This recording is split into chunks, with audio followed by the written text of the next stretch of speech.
So it's 7:01. I'm going to call the Town Government Study Committee meeting to order. It is a virtual meeting and it is being recorded.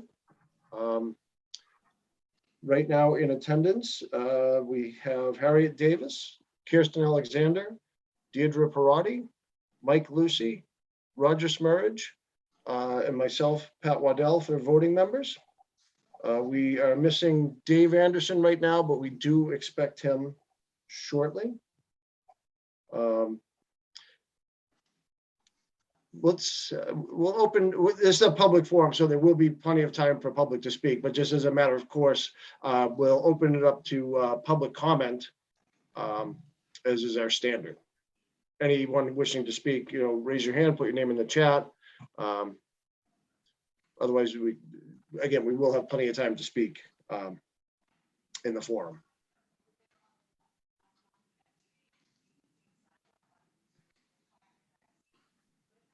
Seeing no one, we'll move on. I apologize. I did not send the minutes until just minutes ago. I had them several days ago and just forgot to send them. I apologize. But we'll hold those minutes until our next meeting and approve them then.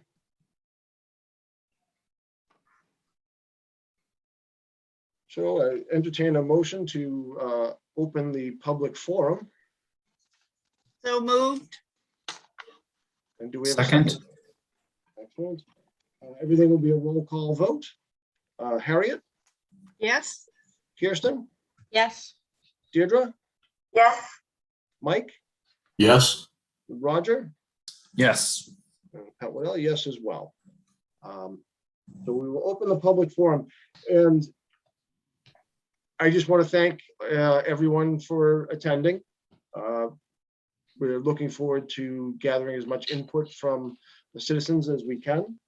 I would like to introduce the members of the committee. We have Kirsten Alexander, Dave Anderson, who's not in attendance yet, Harriet Davis, Mike Lucy, Hey. Deirdre Parati, who is our clerk, Roger Smurridge, who is our now town moderator, and will be our moderator this evening. Ryan Ferrara, our town administrator, and Paul Weaver, who also is not here yet.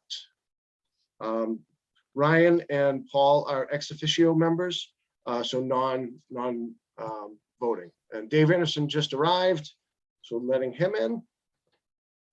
Welcome, Dave. And we also have Catherine Tinsley is our recording secretary, and we thank her very much for taking our minutes.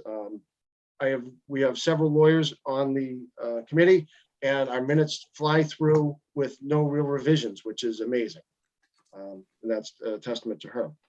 My name is Patrick Waddell. I chair this committee, and I just would like to give a brief history of the committee.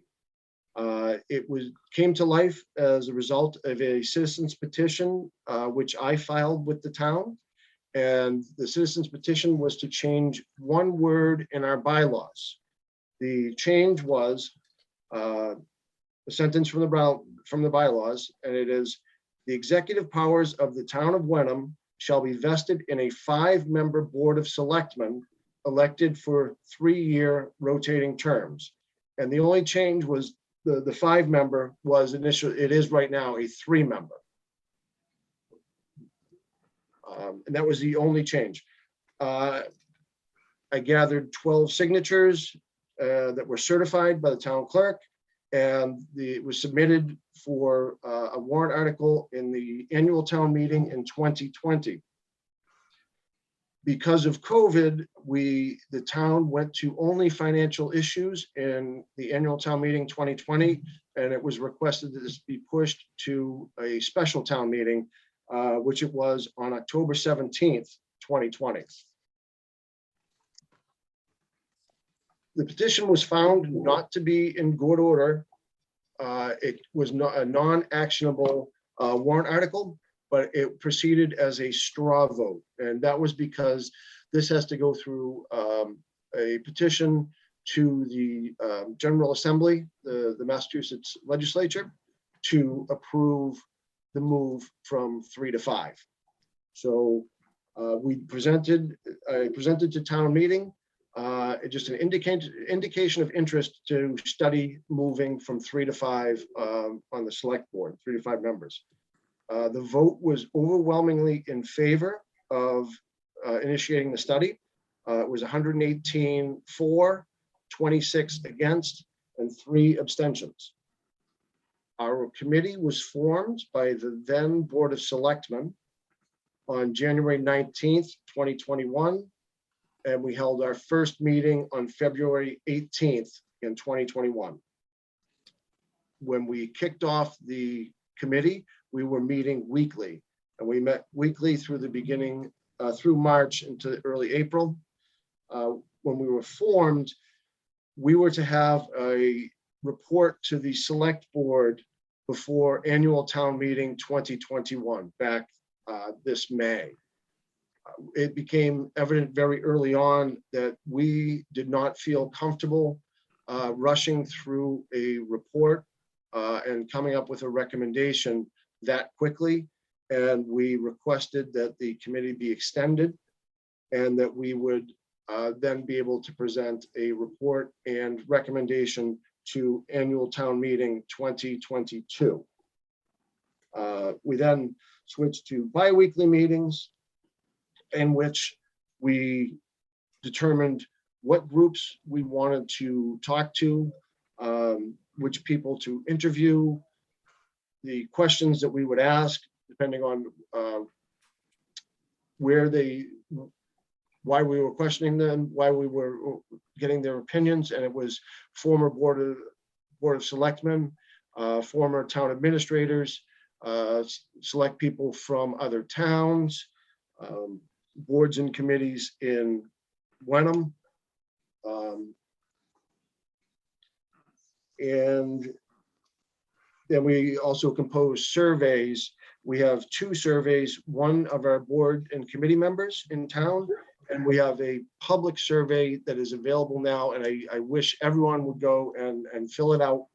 We've got 33 responses so far. We got 65 responses to the boards and committees. I would love to see that number reach 100 for the public. And that survey will close at the end of this month, 10/31. We have not started deliberations. Deliberations will start at our next meeting, November 4th.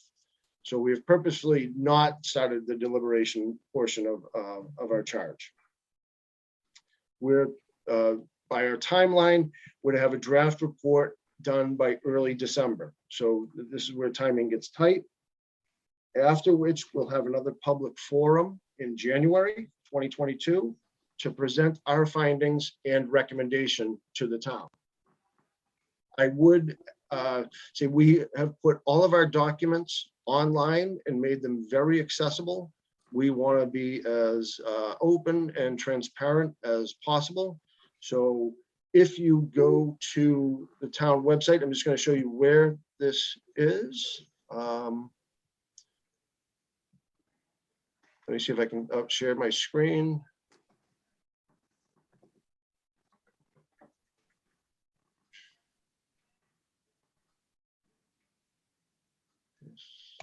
Agenda. Do you have the function showing? Yeah, I there you do. go. Okay. You can see that. So town website.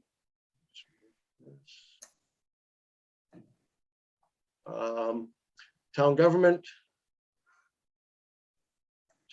study committee. There's a link to our survey here. And if you go to research documents folder, you can see all the work we've done to date. The actual citizens petition, the vote at town meeting, our preliminary report, our roadmap, which is the timeline that we're working under. And then you go into the research and everything we've done, drafts, prior versions. This is for our public forum, questions, responses, and everything that we have done. At this point, again, I will, please go to the survey, please take the survey. The more data we get, the more complete analysis that we can do. At this point, I would like to turn over to Deirdre Parati. Deirdre, do you want control of the screen or? Yeah, I'll go ahead and share. Okay, let me stop sharing here. Okay, thank you, Patrick. Give me 1 second. Okay, just to echo Patrick, thank you to everyone for being here with us this evening. We appreciate you taking the time to hear us out. I'm just going to do a brief presentation to bring you up to date as to where we are and to show you a bit of what we've done so far and a bit of where we're going. So as Patrick mentioned, these are our current committee members. Our charge to the committee is quite straightforward. It's simply, will the town of Wenham be better served by a 3-person or a 5-person select board? With some specifics about who we should speak to and what types of information we should consult. So as Patrick mentioned, so far since beginning in February, we started with creating our research instruments, which included our questionnaires for our key interviews and our surveys for our large constituent groups. We then proceeded into our data collection phase, which was conducting our key informant interviews. And these were important stakeholders with knowledge and history with the town, including current and former Wenham Select Board members and town administrators, and also comparison communities that we identified who have gone through the transition from 3 members to 5 members to understand their experiences. We somewhat concurrently then began disseminating our surveys, the first of which was to our town board and committee members and to our town employees. And then as Patrick mentioned, the one that is currently open for response, which we would be happy for everyone to respond to, is for Wenham residents. So I'm going to start by just providing some context. We looked at the numbers in terms of what select boards look like across Massachusetts. So here we can see our Massachusetts local government. There are currently 351 municipalities in the state of Massachusetts. 59 of those are city form of government, and they are led by city mayors or managers. The other 291 are town form of government, and as you can see, are pretty evenly split between 5-member select boards and 3-member select boards, with one town, that is Wakefield, having actually a 7-member select board. Then if we stratify that data by population size of the town, and we've done that with 2,500 person increments, you can see that as the size of the town increases, there tend to be many more 5-member select boards, with the 3-member select boards tending to concentrate around smaller towns. Wenham is located in the middle strata, where you can see it's fairly evenly split between 5-member select boards and 3-member select boards. Then if we go one step further, looking at geographically just with Essex County, and that is excluding the 10 Essex County municipalities that have a city structure. There are 18 towns which are listed out here that have 5-member select boards, and 6 towns, including Essex, Lynn, Merrimack, Nahant, Wenham, and West Newbury, that are at 3-member select boards. So that's to give you a bit of context as to what it looks like across the state. Now I'm going to show you briefly just some preliminary research results, and this is from our key informant interview responses that, as Patrick and I mentioned, are the town administrators, select board members.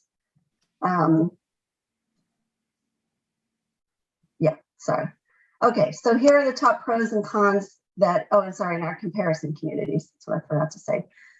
So these are the top pros and cons that emerged from those interviews. And you can see that there was more diversity of responses in terms of the pros that were mentioned, where the cons tended to concentrate around a few core issues. The top ones that emerged that were mentioned most frequently were, for the pros, more dilution of power and mitigating the ill effects of one member, and the perception that it's easier to have conversation among two people without violating the open meeting law. The cons, the most frequently mentioned, were that they were longer, it would result in longer meetings and make decision-making more challenging, more difficult to arrive at consensus. And then if we look at some of the responses to our survey, and this is to two specific questions in particular, and this was again sent out to our board and committee members and our town employees. And the question was very straightforward, essentially our charge: do you think Wenham would be better served by a 3 or 5 member select board? We sent it out to a total of 150 people, received 64 responses for a response rate of about 43%. And as you can see here, we had 59% responding that they believe 5 members would serve us better, and 31% believing 3 members would serve us better, or essentially no change to the size of the board. With that question, the next question was asked, just an open-ended question asking people if they would like to elaborate on their response. And we sort of see similar patterns here, where more diversity of response around the pros and cons sort of centered around some core issues. Here, the top responses were that it would increase, provide more diverse representation and more perspectives on the board with 5 members, and that simply there would be more people to do the work. And on the cons, the idea that 3 is sufficient for a small town, a town of our size, and that 3 has been working well for the town's history, and sort of the it's not broken, so don't try to fix it perspective. And then, as Patrick mentioned, this is our roadmap to completion, where tonight we are at our public information session. We then will proceed with completing our analysis and move directly into our deliberations. We'll be taking a vote to see where the committee stands on our recommendation, with potentially there being a majority and a minority opinion represented, which then we will proceed into our report writing with those perspectives represented. We will conduct at least 1, if not more, public information sessions to share our draft report and our recommendation to the select board, after which we'll incorporate that feedback, finalize the report for submission to the select board, and that's where the committee work ends. And it is then in the hands of the select board to proceed with their deliberations on our report and recommendations, with potentially a warrant article written and potentially a vote at annual town meeting. If all of that occurs and it is in the affirmative, then it would proceed into the legislative process, as Patrick mentioned. So that's where we are so far. And now we would like to hear from you, and we are very eager to hear your thoughts, your feedback on what we've done so far, our preliminary results, and just in general on the question of expanding the Town of Wenham Select Board. So thank you very much for your attention.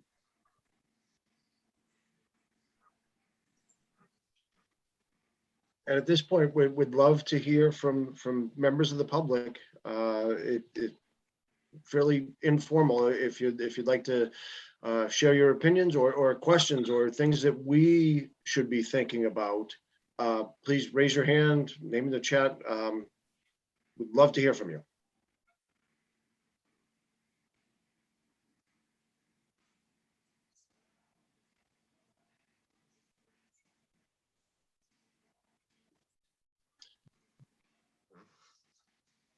Then we could also go through some questions that would, may spur some conversation.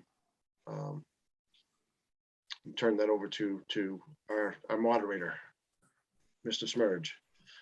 Thanks, Patrick. Good evening, everyone. So, I want to just echo what Deirdre just said, and if anyone has any general thoughts or questions based on the presentation or what they've heard already tonight, feel free to raise your hand and start the process. But I guess where we could start in terms of focus discussion is, what do people see as the biggest benefits of expanding Wenham Select Board to 5 members? And on the flip side, are there any particular drawbacks in keeping the Select Board at 3?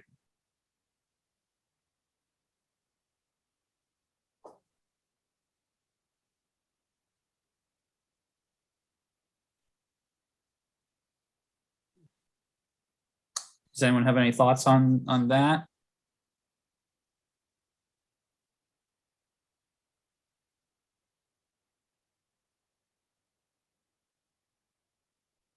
All right, what if we phrase it differently? What's the flip side? What do you see? What do people see as the biggest benefits of keeping the Select Board at 3 members, with any drawbacks to expansion of the Select Board? Do people have questions or thoughts on that?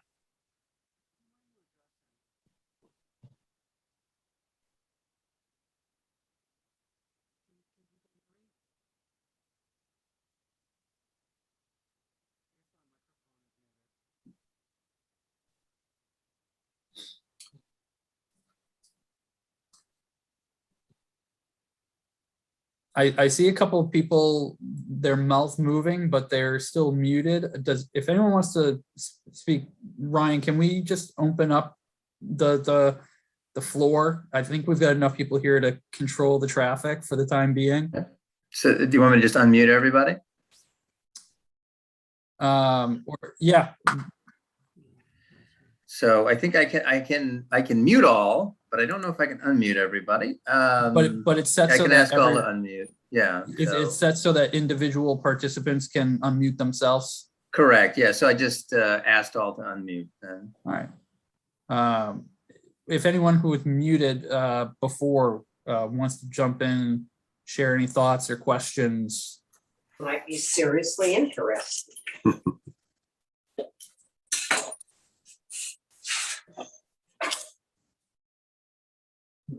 Right.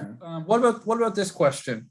Does anyone attending tonight view this issue of potential expansion of the Select Board as one that arose from particular recent circumstances, or on the other side as a long-standing issue that needs to be addressed?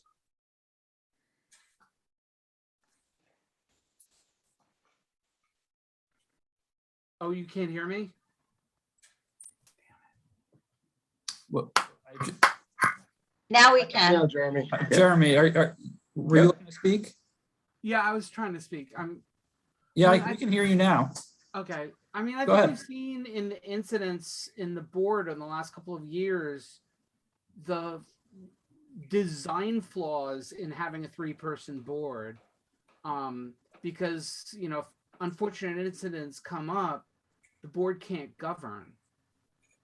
So having a deeper bench means more people can play and keep us functional in emergencies.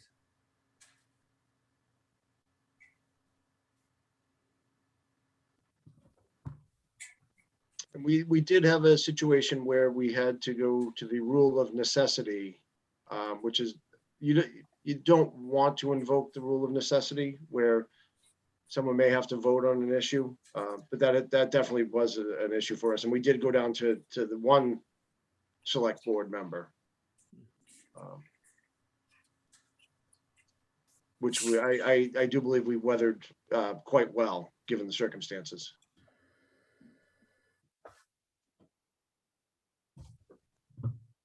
Are there any other thoughts on this question about whether this is a product of recent circumstances such as the one was just mentioned, or something that maybe has been simmering under the surface for a long time, but needs to be addressed?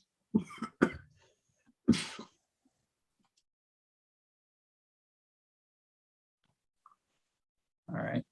Hearing no further comments on that question, if the people in attendance tonight voted in favor of moving forward with the study at the October 2020 special town meeting, we'd like to know whether that vote was driven by a desire to have the issue studied, or was it driven by a desire to actually see the change made and the select board expanded?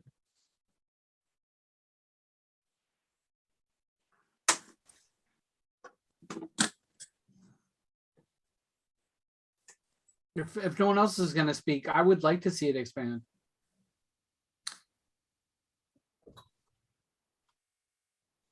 And Jeremy, do you mind my asking? You're not obligated to answer this, but if you voted at the town meeting on this question, was your vote to see the change occur, or was it to see what the results of a study would be?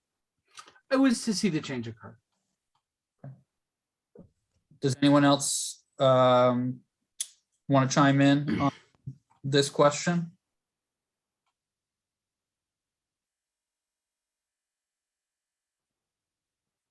Okay, hearing no one, I'm gonna move on to the next question.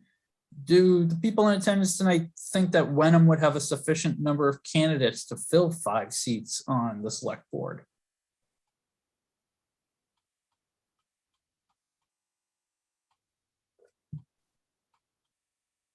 Jeremy, thumbs up.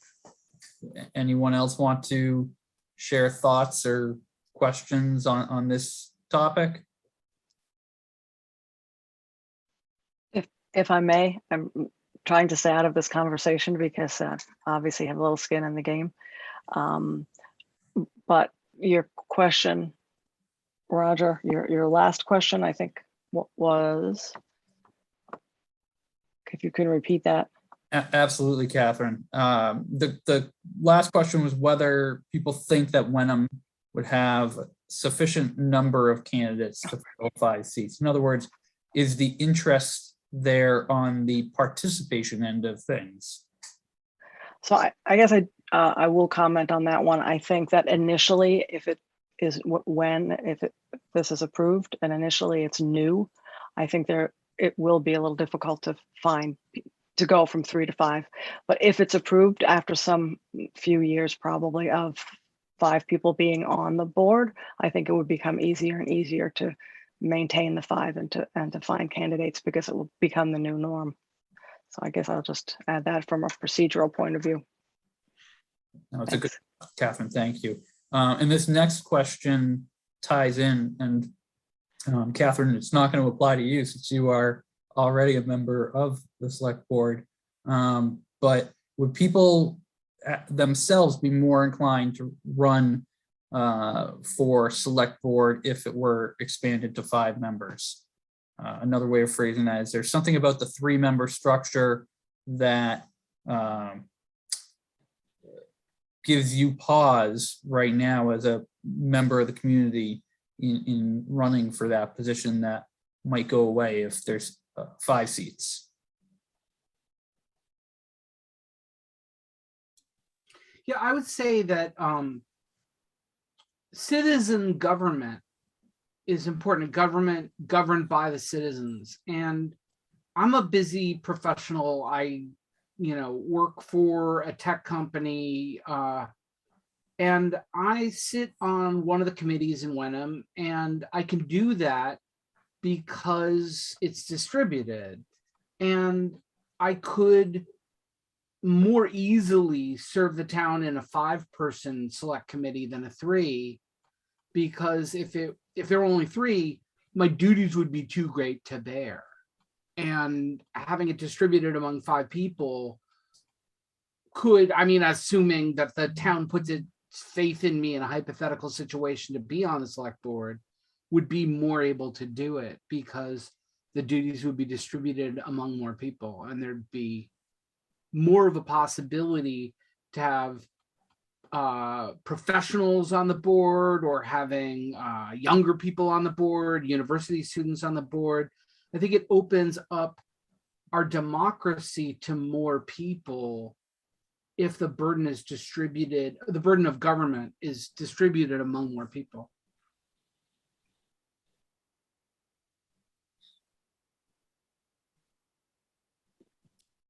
I'll give it another minute, see if anyone else wants to chime in on this question about. I would like to chime in if I may. Absolutely, Susan, go right ahead. Okay, I think first of all, I think it would be easier to find 5 people rather than 3 people. I think seeing the way Catherine was treated by 2 other people, I myself would never want to put myself in that position. And so therefore, I would feel much more comfortable with 5 people than with 3.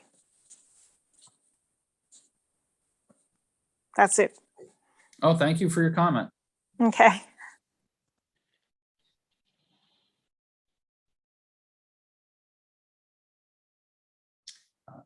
Anyone else want to chime in or put a question forward on this issue of the number of people that might run, or their personal inclination to run changing if the board were expanded?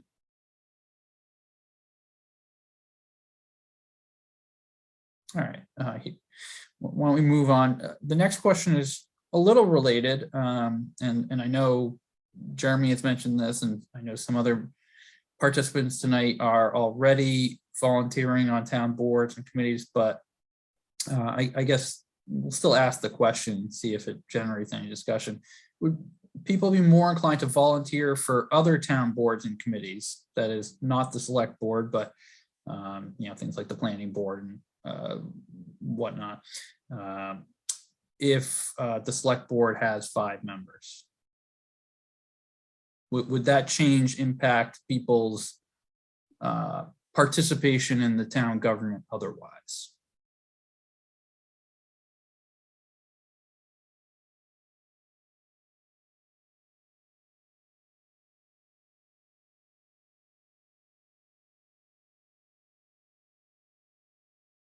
Okay, doesn't sound like anyone wants to has any thoughts on that question. So this next question actually goes back a little bit to the comment that Catherine made. It gets to the process for voting for the select board if a change were to be made.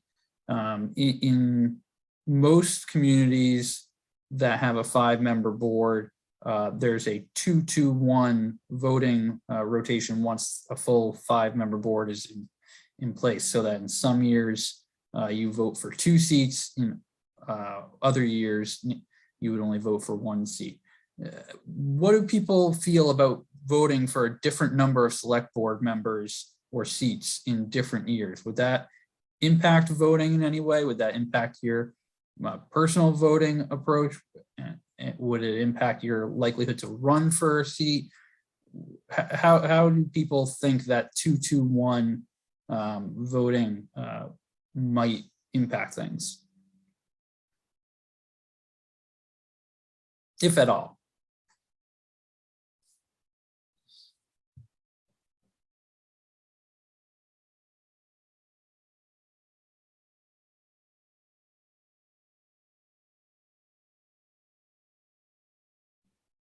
We'll give it another couple of seconds in case anyone wants to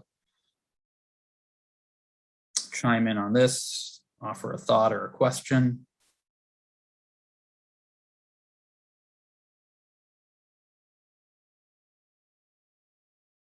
All right, why don't we move on to the next and final question that we've got for discussion purposes tonight. And of course, after this, we're still more than happy to hear general comments, other questions that maybe we haven't thought about.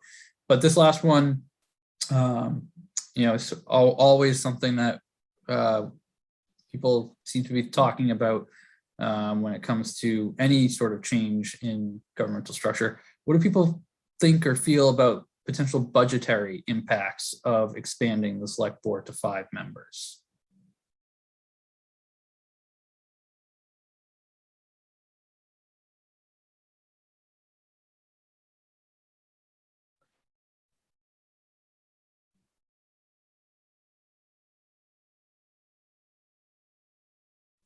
Does anyone want to weigh in on the issue of budget impacts?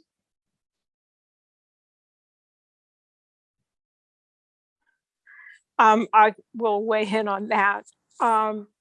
Being that the town is in a structural deficit, I would suggest if this was done to take the already allocated amount for selectmen stipends or salaries, or whatever you call it, and allocate it out over 5 people rather than increasing the amount. We just don't have the money. I think, thank you, Susan. I think Patrick has some information about the current structure for this budget line item. Patrick, do you want to share that just so that people have it for context, and if it raises any other questions, they can be addressed? Sure. So I'm going to share the frequently asked questions. Can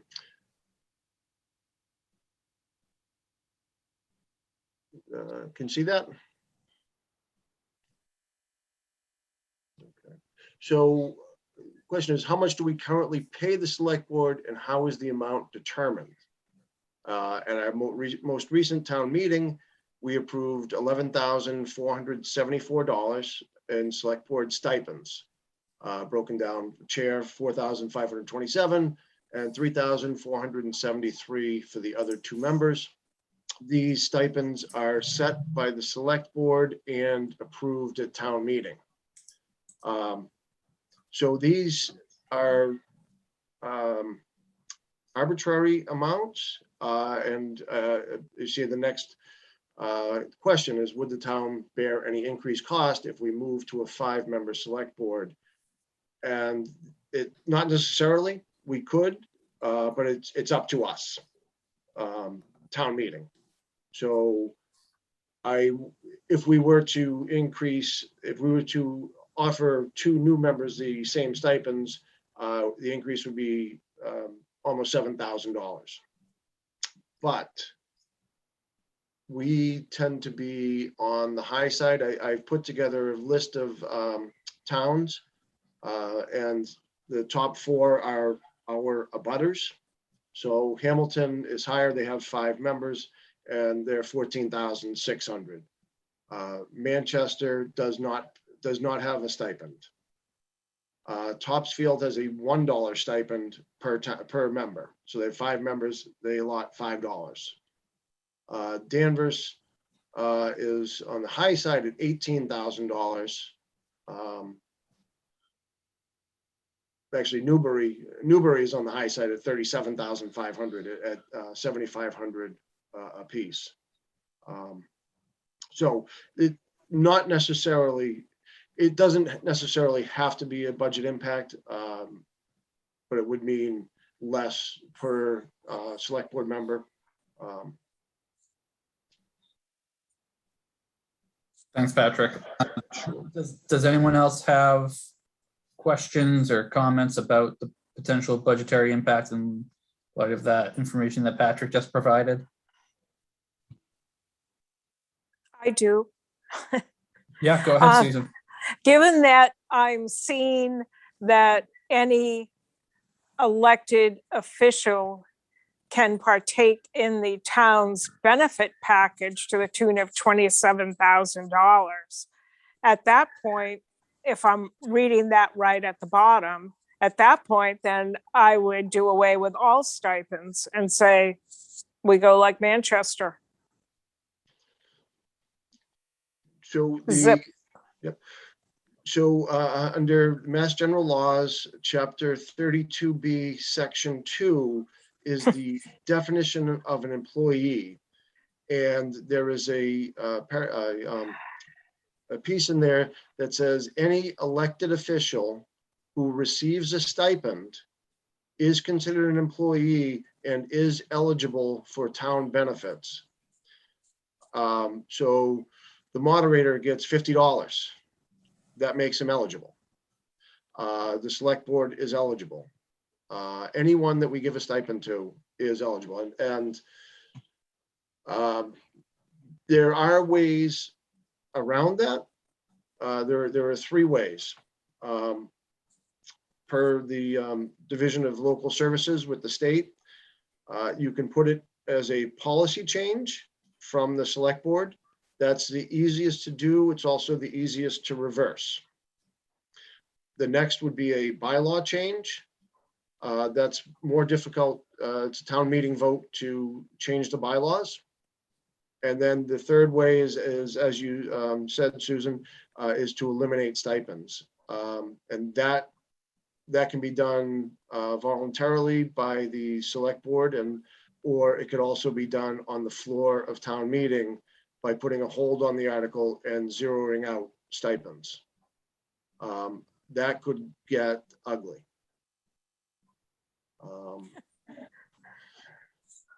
But those are the three ways that we could prevent elected officials from receiving the town benefits. Okay, I think we need to do that, no matter what we do.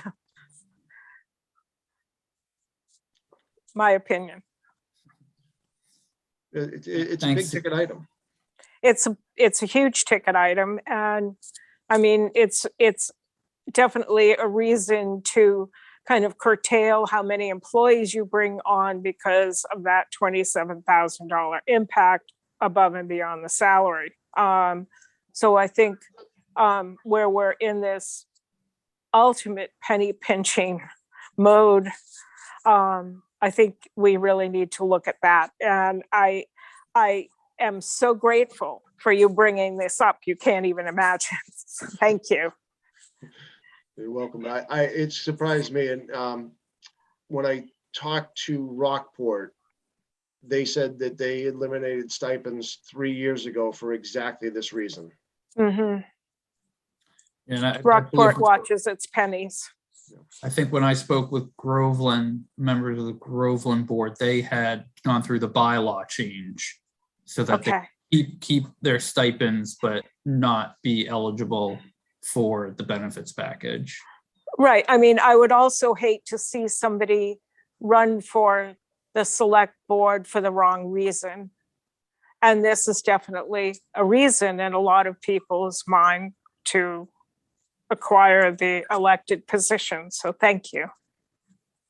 And just to be clear, no elected officials, except for our full-time employees, are receiving benefits. Oh, okay, thanks. Yeah, that's what I thought. So I'm glad that you affirmed that, and I really appreciate knowing this. Thank you. You're welcome. Kirsten, you had your hand up?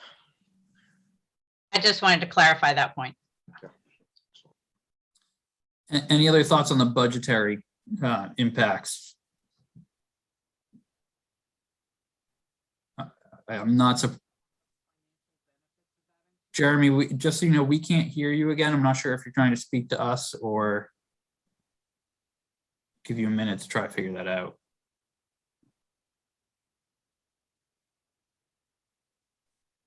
Or if you have. Sorry, there's something going on with my microphone. Yeah, can you hear me now? there.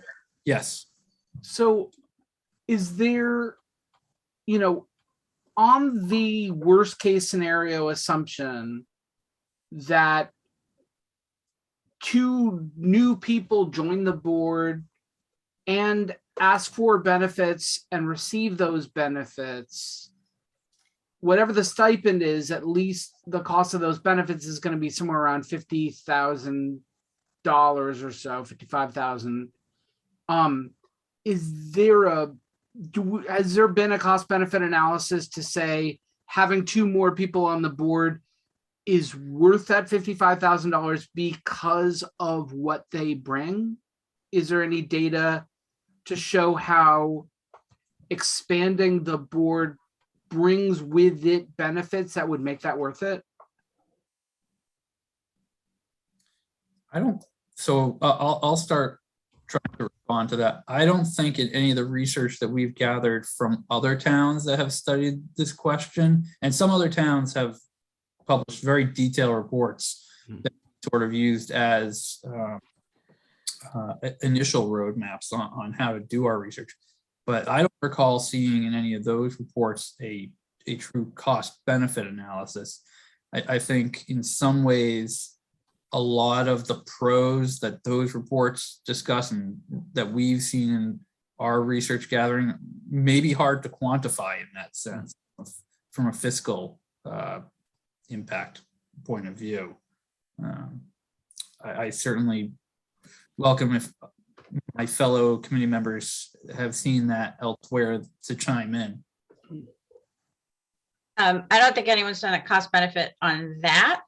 But one thing I think we will look at as a committee is if you were to take away the stipend, and it's not just select board, but like Roger has his huge $50 stipend for being moderator, for example. If someone no longer has a stipend and then no longer an employee, does that have other impacts in terms of, say, an employee handbook? Would they still be covered by that? So I think those are the kinds of things that I'm sure that there was a reason that the legislature wrote this in, and to delve a little deeper into that to make sure that we're covered in all areas. And that's what this committee is doing, is looking at all of these different permutations. In my conversations with surrounding towns and reading the reports, it is uncommon, rare for select board members to take benefits, but it is available. Without any of those three changes, it is available. So it's possible that we could be on the hook for $80,000 at current, or more than that if all of our elected officials with stipends were to take the benefits. And then most of the benefits is our healthcare. What about pensions? Would that be covered? Because the stipends are small, there is a pension component, but it tends to be very small because the stipends are small. Okay. Thank you. Sure. There are several components to the benefits, but because the stipends are small, they're all based on the pay. So, but healthcare stays, that's high. That's the bulk of it. So in light of the discussion we've had on these specific questions, I want to one more time go back and see if anyone has any other general thoughts or other questions that maybe weren't covered so far tonight that they'd like to raise to the committee at this point in time.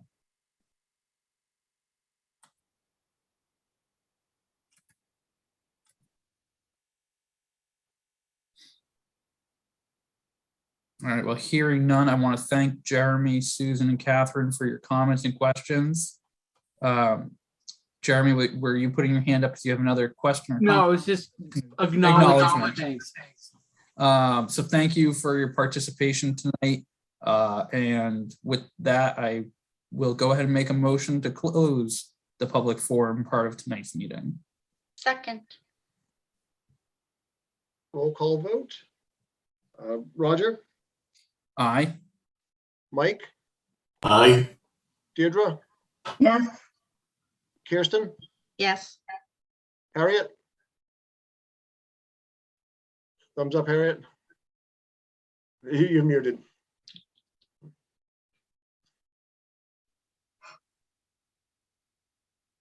Aye. Perfect. And Pat Waddell, aye as well. All right, the public forum portion of the meeting is closed. I truly appreciate all input and attendance. Fantastic. Again, please take the survey and please go through our documents. Go through the website. We've tried to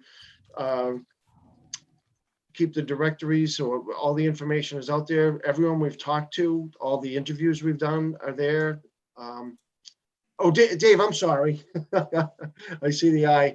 I didn't have you in my initial list. I'm sorry. So Dave Anderson is an aye as well for closing the public forum. I want to be on the record. I want to be on the record for that one, Patrick. So Underscore that twice. Dave Anderson is an aye. Yeah.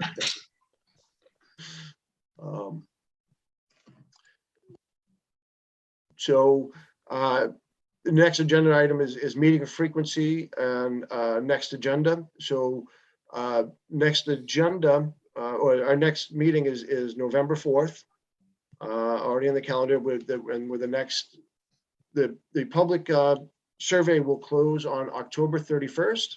So please take the survey, encourage your friends to take the survey. Our next meeting is November 4th. I've been thinking about this, and we talked about having a straw poll, and I'd like to hear what people think about having 2 straw polls.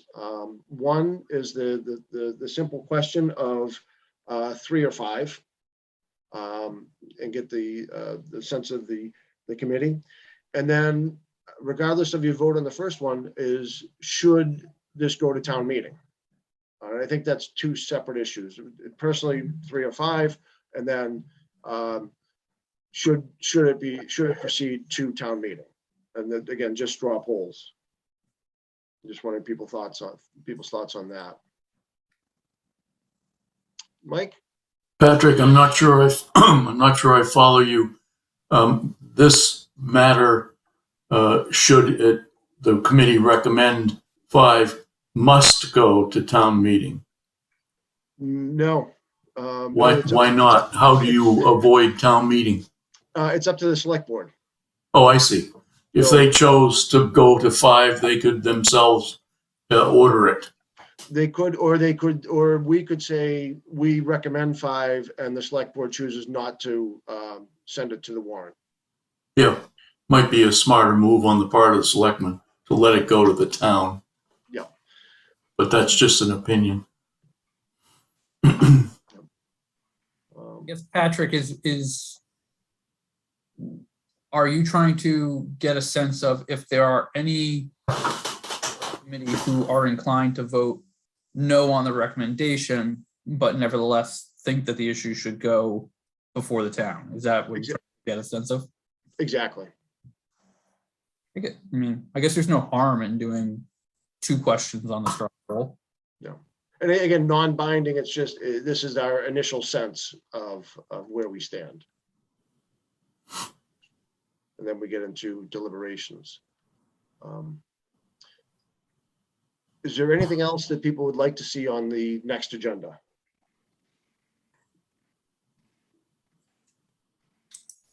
So we have, just remind me, we've got the straw polls, we've got discussion of tonight's forum, and then commencement of deliberation, right? Yes.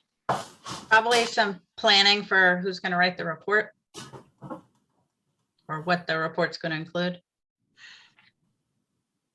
Or do we do that later? I agree with that, Kirsten, and I think that's the whole point of the straw vote, is to see if there's any sides, for lack of a term, of the issue, the committee itself, because if there are, then that'll kind of drive whether a minority opinion needs to be prepared or not, and all that good stuff. And I think we also need to go over the results of the public survey. Yes. Yeah, that's why we pushed the meeting off. Thank you. That's why we pushed the meeting off until after the survey is closed.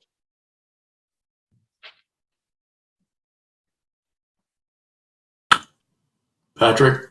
Yes, sir. In the interest of trying to help the report writing along, as you know, I did a structural skeleton without, value attached.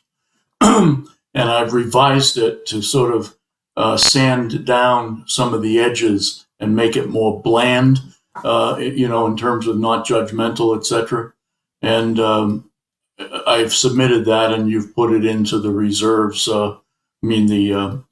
archives, if you will. And we may be able to use that or something like it, because as soon as we get some deliberations going, the flesh on the bones will start to attach. And,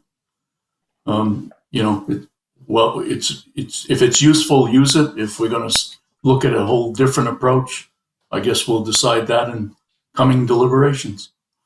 Yes, and thank you for sending that. I did put that into our documents and move the prior one to the prior versions folder. So that is out there for us all to look at.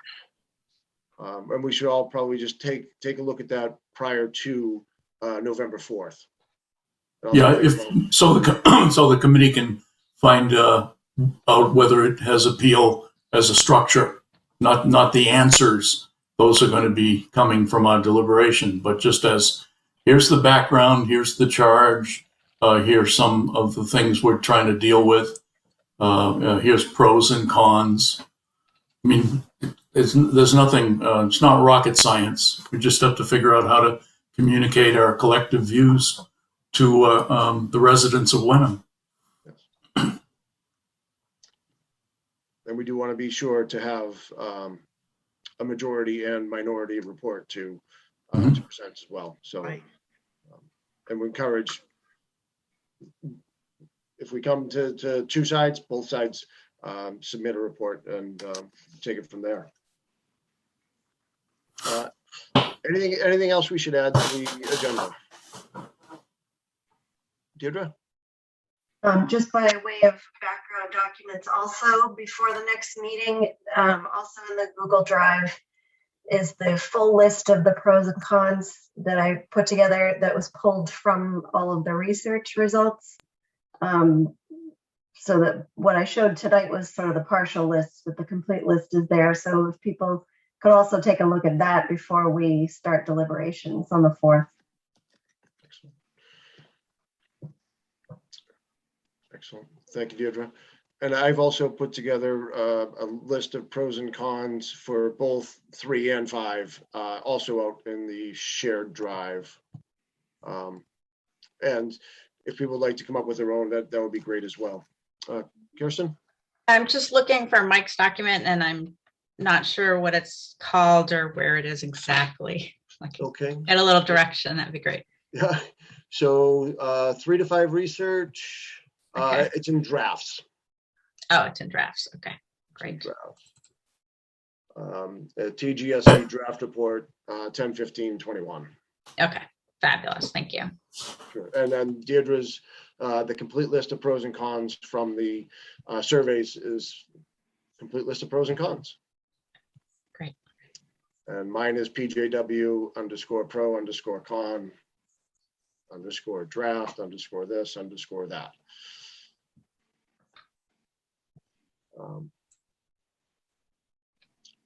Anything else we need? Next meeting should be fun.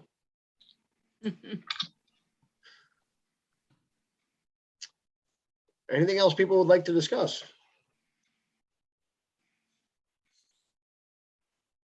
Well, again, I want to thank everyone. I want to thank the public, Catherine Tinsley. Thank you very much. I appreciated and enjoyed our conversations, and I look forward to our November 4th meeting. And I will also put the public survey results out there as soon as the survey is closed after 10/31. Awesome. Anyone willing to make a motion? So moved. Second to adjourn? Second, Harriet, Yes. Kirsten, yes. Deirdre, Yes. Mike, Yes. Roger, Yes. Dave, this time? Yeah. Yes. Pat Waddell is yes. Paul, I didn't say hello. It's very good to see you. But thank you all. Hey, you had a glass of wine there all at the ready, Paul. Yeah. It's white. Cheers. All right. Good night, folks. Ryan, thank you very much. Paul, Neil, thank you. thanks for everyone. coming. Neil, Thanks. thank you for coming. Absolutely. Thank you, Thanks Patrick. for your input.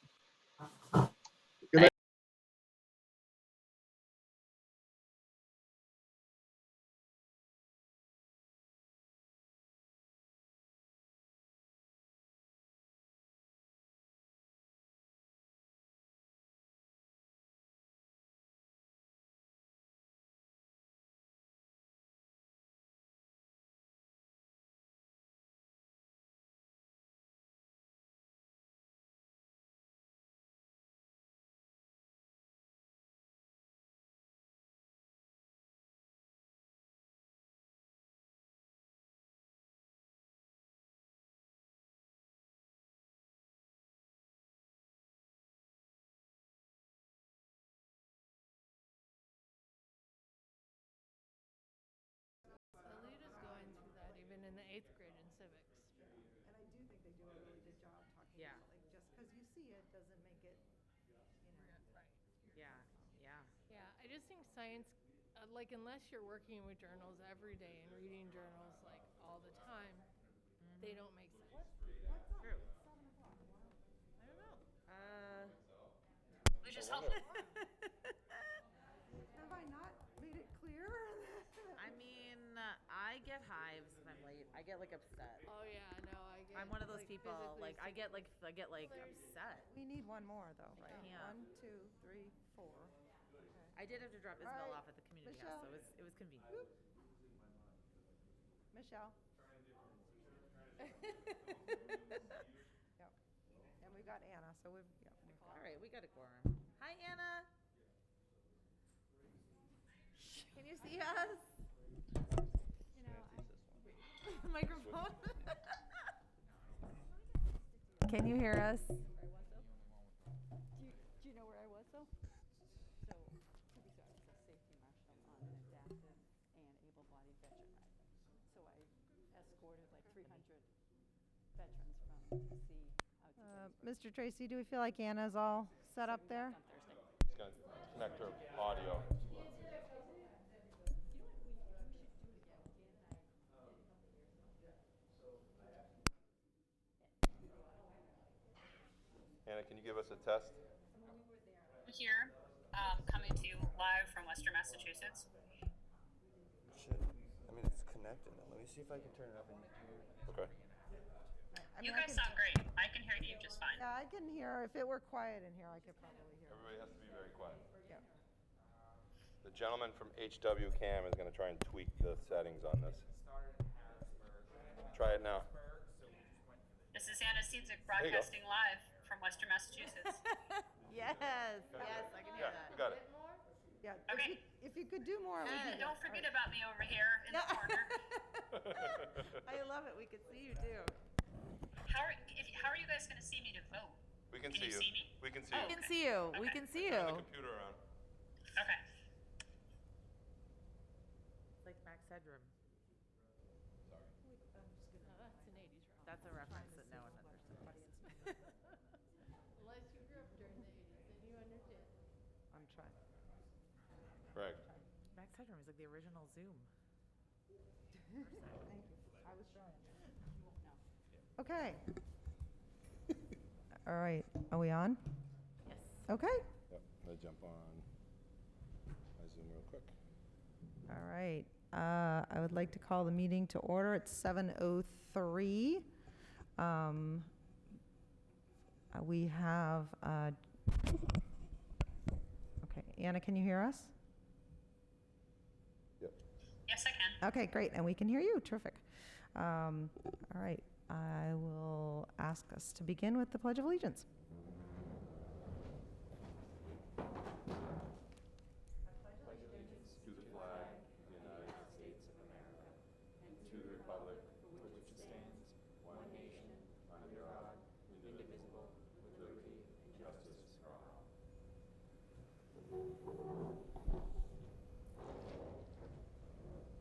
Okay, so we do have one member, Anna Siedzik, who is participating remotely this evening. And is she on the regular Zoom or She's on a separate Zoom. She's on a separate Zoom, okay, but we are ready with the citizens comment Zoom, correct? So far, no one is here yet. Okay. All right, so I will just say my thing anyway. So we are opening citizens' comments on Zoom. Before we start, I should say that this meeting is being recorded, and this meeting is also being live streamed on HW Cam on YouTube. As always, the Zoom link is open for public comment. As soon as public comments are completed, the Zoom link will be closed, and if you'd like to continue to watch the meeting, you can turn over to the HW Cam live stream. Any citizen who would like to speak before the committee should first identify themselves by name and address. And always I ask you to limit your comments to 3 minutes. We genuinely appreciate citizens' comments both live are on the Zoom. And of course, we appreciate any input via other methods, via email. It's important that we hear what you have to say. At this point, do we have any citizens with their hands raised in the Zoom? If you are in the Zoom and you would like to speak, please raise your hand.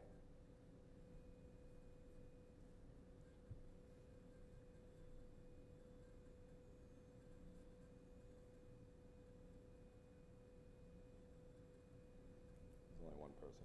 Okay. Not raising. All right.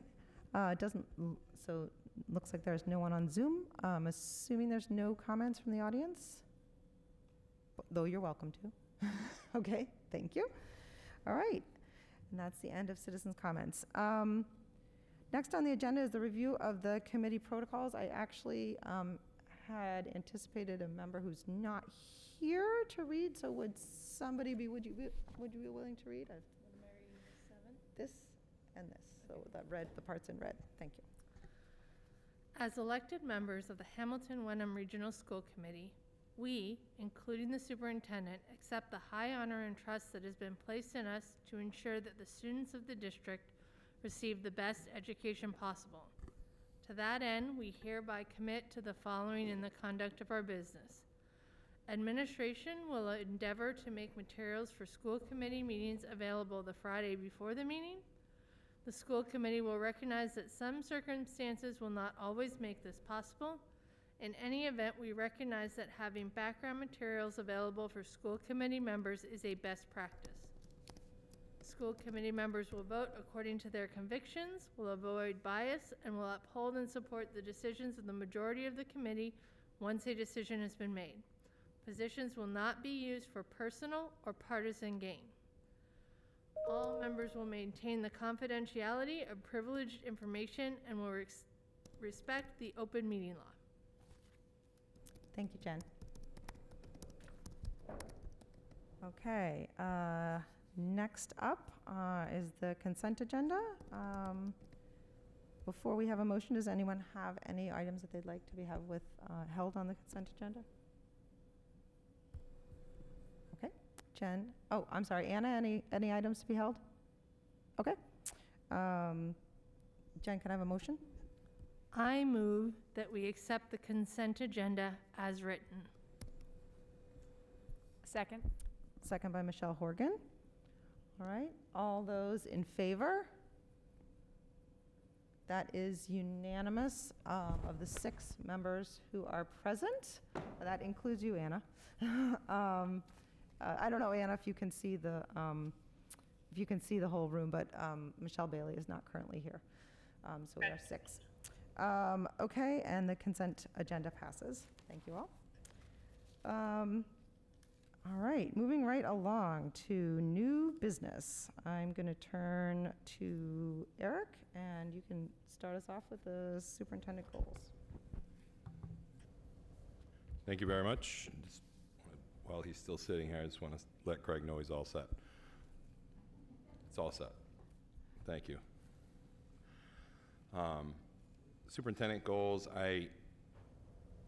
as outlined in the memo that was distributed along with the goals, I wanted to take a first shot at developing goals related to the current district goals and the work that's being done as part of my continued communication plan and future plans to stay connected. I think it's important for us to be able to completely stay connected through.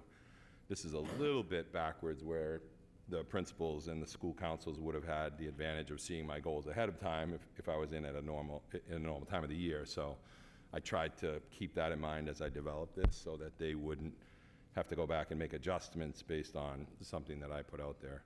The model is a standard model that is used by a number of superintendents. In fact, in talking with several in the area, they use a very similar models. And there is one thing that I do need to adjust on here that Dana actually caught. There's standard 2 is missing as one of the alignments, but it actually will fit right into several of these. So I just have to add it in with the correct indicators. But I wanted to give you an opportunity to take a look at the goals that I've set and kind of the first volley, if you will, and certainly if this is the wrong direction. I am not wedded to this particular model. I just thought this would be a good opportunity to get out the information related to my goals, so that we could settle those, hopefully by the next meeting, and be able to continue our journey forward. Okay. Do you want to, do you want to discuss each one, or do you want us to go through them with questions? How do you want to approach it? I think from some of the conversations I've already had with some members, people have been through them and given me some feedback that I've made some fine adjustments so far, and I'm certainly willing to take any feedback if you want to go that route. Okay. So maybe let's just do it in a sort of, let's just start with goal 1, and if anyone has any clarifying questions about goal 1 that hasn't, and I actually really appreciate hearing that people are getting their questions answered during their scheduled conversations with the superintendent. That's a good use of everyone's time to make sure that everyone is taking the time to get those questions answered. Does anyone have any clarifying questions on goal 1? This is, oh, sorry. No, go ahead, Jen. This is just grammatical. Yep. Under benchmarks, number 2, it should get the third word, that at, just cross it off. It should be log demonstrating regular school visits. All set. Thank you. Anyone else with a clarifying question on goal 1? I have one. Anna Oh, does one Anna. too. Go ahead, Anna. Thank you. And I want to go back. So I have a question about this, but I didn't quite hear what Eric said about number 2. Standard number 2, I do have a question about that, actually. I guess my only question on this is, it seems like the title of it is Maintain Momentum During Transition, which I like a lot, but it seems like what it's really about is like the evaluation of the staff and the school improvement plan. So I was just wondering if maybe you could define what you mean by momentum a little bit more, because some of it feels like, and maybe this is not what you mean, but it sort of just feels like you're saying we just need to keep doing what's required of us by law. Like you have to do the educator evaluations, right? Like you don't really have a choice not to. And we have the formative assessment and then the school improvement plan. So I guess for me, it kind of feels like I like the idea of maintaining momentum, but I'm not quite sure that the things you've identified as action track to that. It feels more kind of just like you're going to keep doing what you have to do. I'm wondering if you could build that out a little bit more. Sure. Can I jump on? Thank you. Sure. Thank you, Anna. I really tried to think about the issues related to the transition happening in October versus starting back in July, and really trying to make connections throughout the district with not only the school improvement planning process, those kind of building level goals, but also working with each of the district level leaders to make sure that they are also in alignment with those goals. And I think the momentum piece is something I thought about a lot as I even interviewed for this position, as trying to continue without having any giant hiccups in the road or having any giant issues come our way. So I'm really trying to connect the dots, given the things that we have to do and the things that we want to do, and bringing those together. I can certainly build this out a little bit more, if that makes sense. Yeah, I think it does. I guess I want to know how you define momentum. Like what that's all. Can we go back a step, because you said something about standard 2 that someone else had said, and that was one of my comments, is that there actually aren't any evaluation criteria at all focused on standard 2. That seemed to be something missing to me entirely.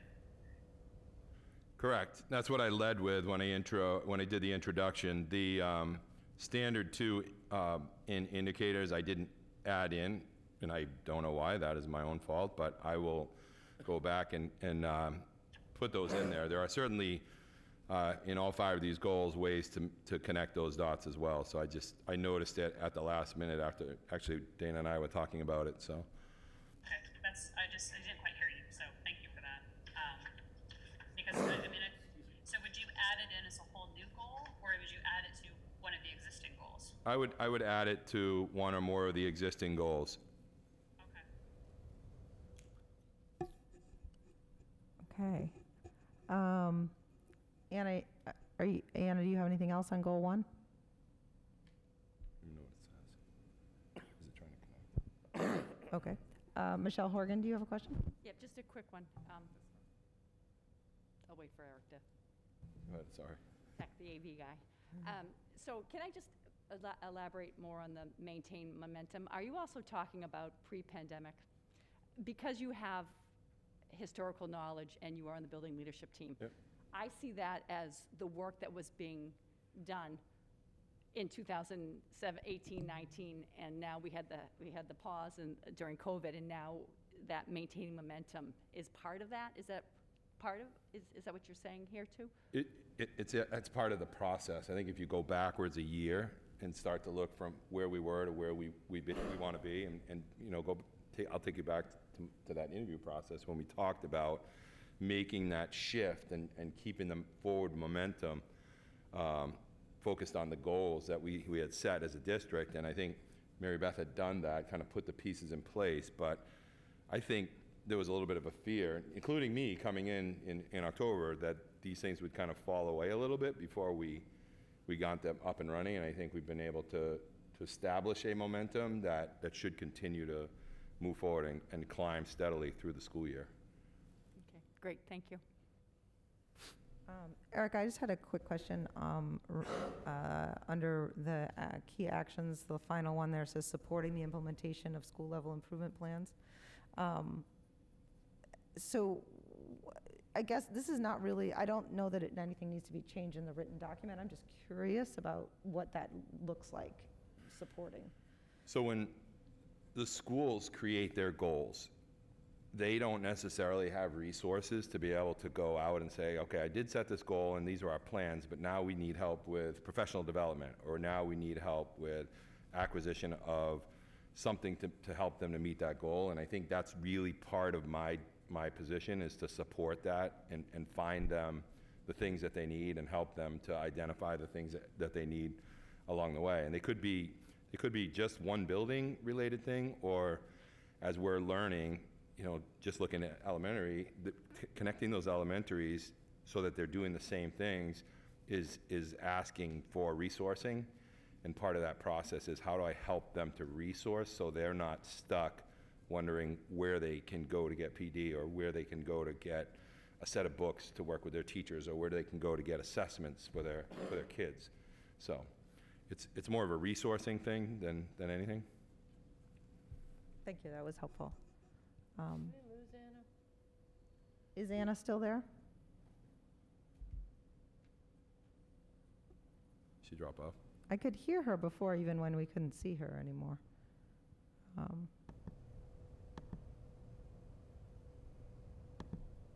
Nope, she's still there. There she is. She's back. Can we hear? Is that a screensaver? Anna, can you say something so we can know you can hear you? Oh, yeah, looks muted.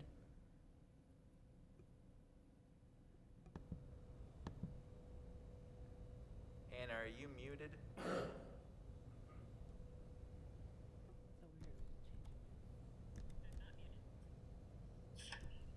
Can you say something, Anna? Sorry. Yep, this is Anna. There you live go. Oh, there from you are. Massachusetts. You're back. You're back. Okay. So I just wanted to make sure that I know for myself, which this was, you know, when I was doing this last year, it was new. I know, Jen, this is new for you. So I want to make sure that everyone, as part of your review, is looking at the, you know, the standards, as Eric just mentioned, that we need to make sure that the standard number 2 gets in there, but also when you're looking at each one of these goals, that you've looked at the standard and the indicator and you feel like it's a good match. Okay. Okay. Good. Okay. Goal number 2, does anyone have any questions?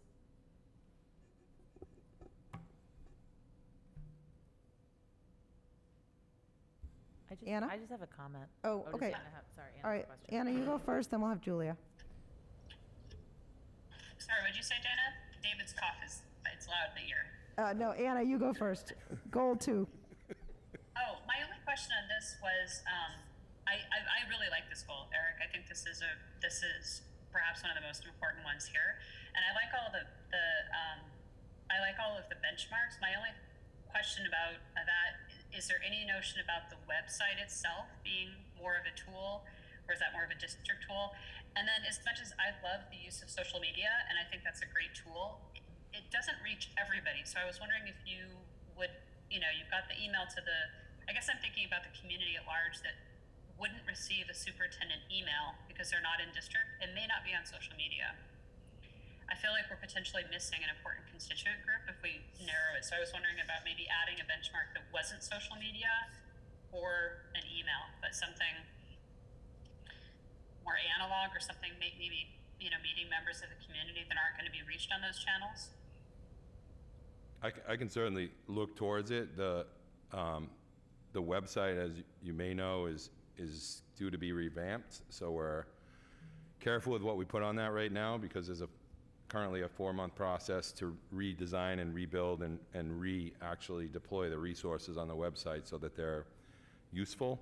I could also check with the towns to see if there's a way to piggyback something that they do at their level to be able to say, hey, here's the newsletter or the weekly update, for example, that comes out on Friday. I also post that on a weblog that anybody can jump on and get, and you can also subscribe to that so you know every time I post something on there. So maybe I can work with the communities to see what they have.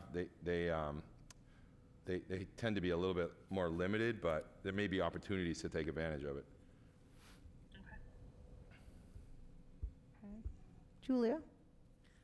Oh, yeah, no, I had a very similar comment. My comment was that I think this is a fantastic goal. I've already seen evidence of this increased communication and just availability in the school, and I've already heard some fantastic feedback from the community. So really my feedback was I really like this goal. I would also echo that the website should be a goal. I'm not sure if it's a district goal, or maybe a benchmark could be oversee the website revamp or something. Maybe that could be a benchmark. So it's not necessarily like we know we will have a new website in 12 months because that's obviously not very realistic, but something around spearhead the website overhaul, something like that. Sure. Perfect. Just add it right in.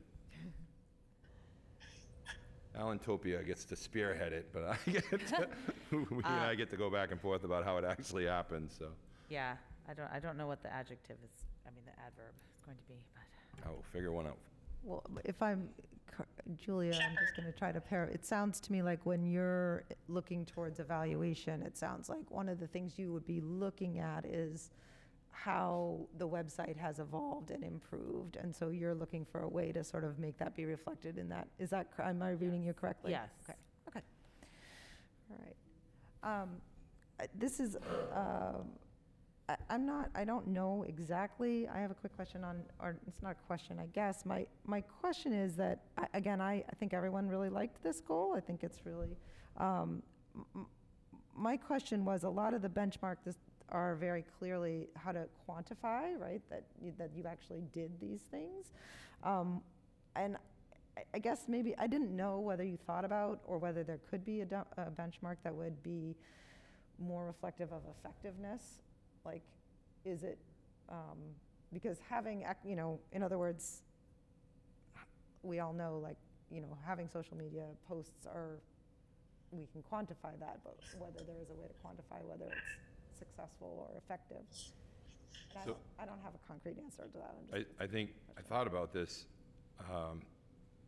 last weekend when I was working through this document, and I think it might be something that I could add either a benchmark or an action that is related to, I'm going to do surveys about me through the year that would give us some of that feedback that would say, oh yeah, people enjoy this but don't like this, or maybe that's a way to incorporate that in there so you can get the effectiveness as well.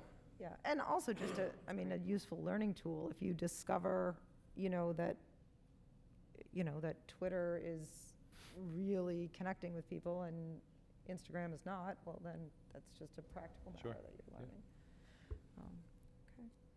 Okay. Anybody else, anything on goal 2? Okay, moving on. Goal 3. Questions? Anna. So my comment about goal 3 and goal 4 and goal 5 to some degree, and I think Superintendent Tracy, you'll appreciate this. These seem way too easy for you.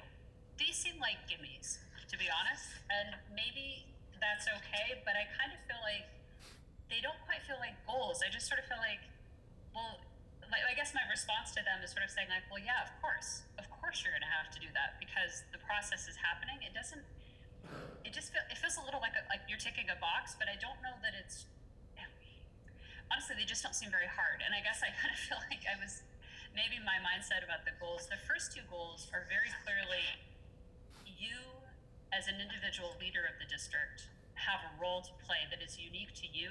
And if you don't do well in those, there will be, some sort of observable change. I kind of feel like the strategic planning process is it's happening. Like we're doing it, there's other people, of course you'll be involved.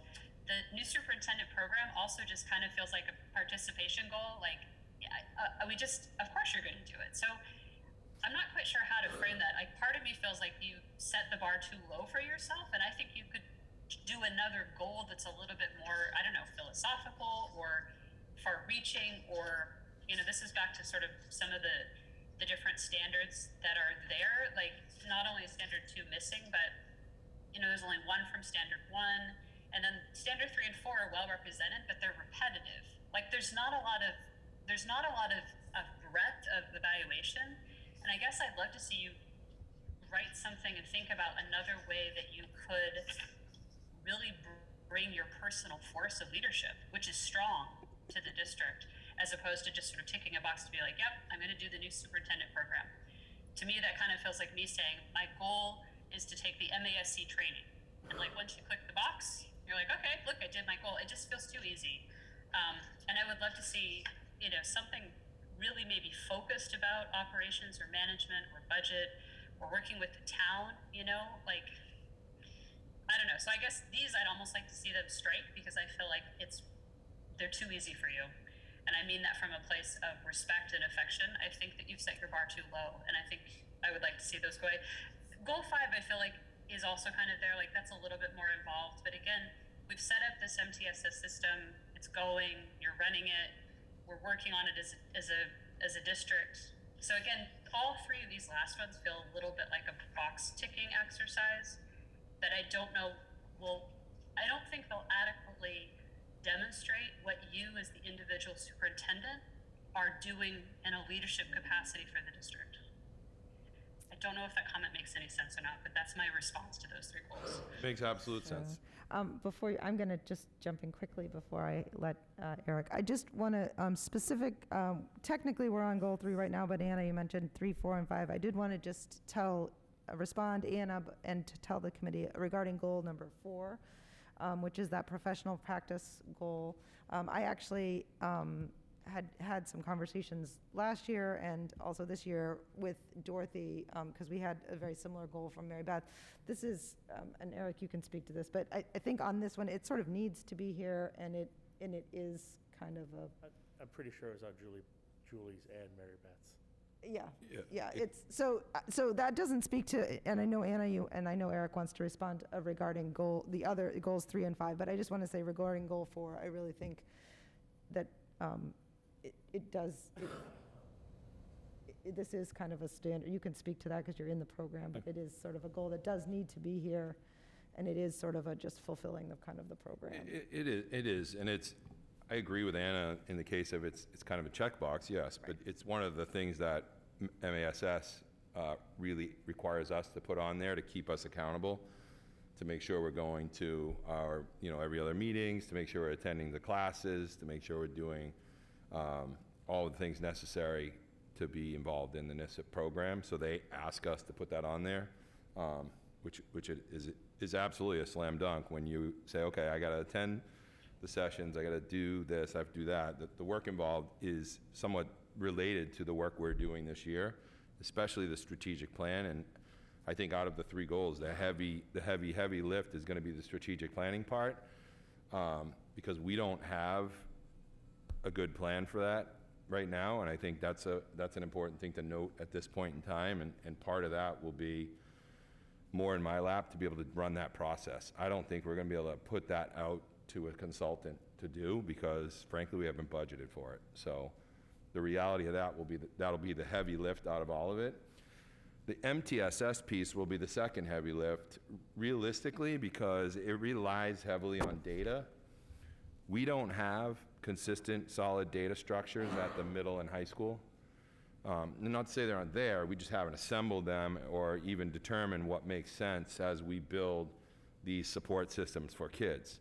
It's, you know, one of the things I've tried to stay heavily involved in at the elementary level with the MTSS is really gaining an understanding of how they're integrating their assessments with the actual outcomes, and then the conversations like a day like yesterday when teachers are working to identify individual weaknesses at the kid level, at the singular kid level. That detail needs to now transfer up where it's never been. Not as easily done because of the structures of the facilities and the structures of the teams. So those two will be the heaviest lifts this year. But certainly I understand, Anna, your position, and I would say let me go back to the drawing board a little bit and think through the leadership piece and see what I can add or at least maybe grow from that, from what's here. Michelle Horgan, you look I'll like you let had a Julia question. go. She's- Okay. Jen had her hand up though, before me. Jen. I think budget issues fall really nicely under communications, which I know we talked about earlier. Adding it to that, so I think that will expand that goal in particular. And I'm actually okay with some of these goals being check boxes. I mean, anybody who has a job is gonna have some things that you have to check off every year and they have to get done. I really think these goals are much more challenging than we saw last year. And I wasn't here with Julie, but like these definitely go a step above anything we were asking Mary Beth to do, particularly in terms of the communication. I mean, that in and of itself is almost a full-time job. Yeah. David? Yeah, I was just going to say, you know, having been through these a lot in, you know, within my own professional environment, but also just from a school committee standard, even the check boxes, you know, the easier ones do require a lot of work. And, you know, these are incorporated, but also on top of just the day-to-day operations of stuff. So, you know, the goal 3, you know, since we're on here, is a pretty large ask. And yes, it is something that we, you know, would expect them to do normally, but at the same time, I think we want to also support that, you know, making it a goal, making it something that you're focused on is important to us because it's important to the district and that we want you to spend your quality time there. And, you know, again, if we're doing our reviews in a few months and everything comes out exceptional, maybe next year then we say, okay, you know what, we can up that, you know, push that bar up a little. But, you know, I do see a lot of work here involved, and sure, every once in a while you need that little gimme to go. So, but I do think you have a decent amount of work here ahead of yourself, and you see the challenge And we're ahead of you. asking him to do it in 9 months. Right. Not a year. Julia? Yes. I think, well, I can't speak for Anna, but I feel like I understand what she's saying because I feel like she and I gave similar feedback to Mary Beth with the goals, whereas goal 1 is a goal, you know, maintain momentum during transition, you know, keep the district moving forward. And goal 2, improve communication and build relationships. So I think what I'm hearing is that goal 3, 4, and 5 are part of a bigger goal. They're more benchmarks. Like the strategic planning process, that's a goal to improve the district or something like that. That's what I heard Anna say. I can't speak for her, but I feel kind of the same way. So I think it's a little bit for me semantics. Like, I see participate in the new, I don't have a problem with a single one of these goals, by the way, but I just think maybe participate in the new superintendent induction program, that's a bigger overall goal of improve leadership skills or something. Do you see what I'm saying? So I'm not saying I'm not necessarily saying to rewrite them, but I do think that goals 3, 4, and 5 are more benchmarks than maybe goals. But I don't know. I can't really offer any other specific feedback than that. But I don't have a problem with the way any of them are written, but I do see them as part of bigger, loftier goals. Dana, may I say something to that? Hang on one second. I'm going to let Michelle Horgan talk. Michelle? Yep. I see these goals as foundational goals for us. And we haven't had that for a while. And I think we need this to be able to build upon that.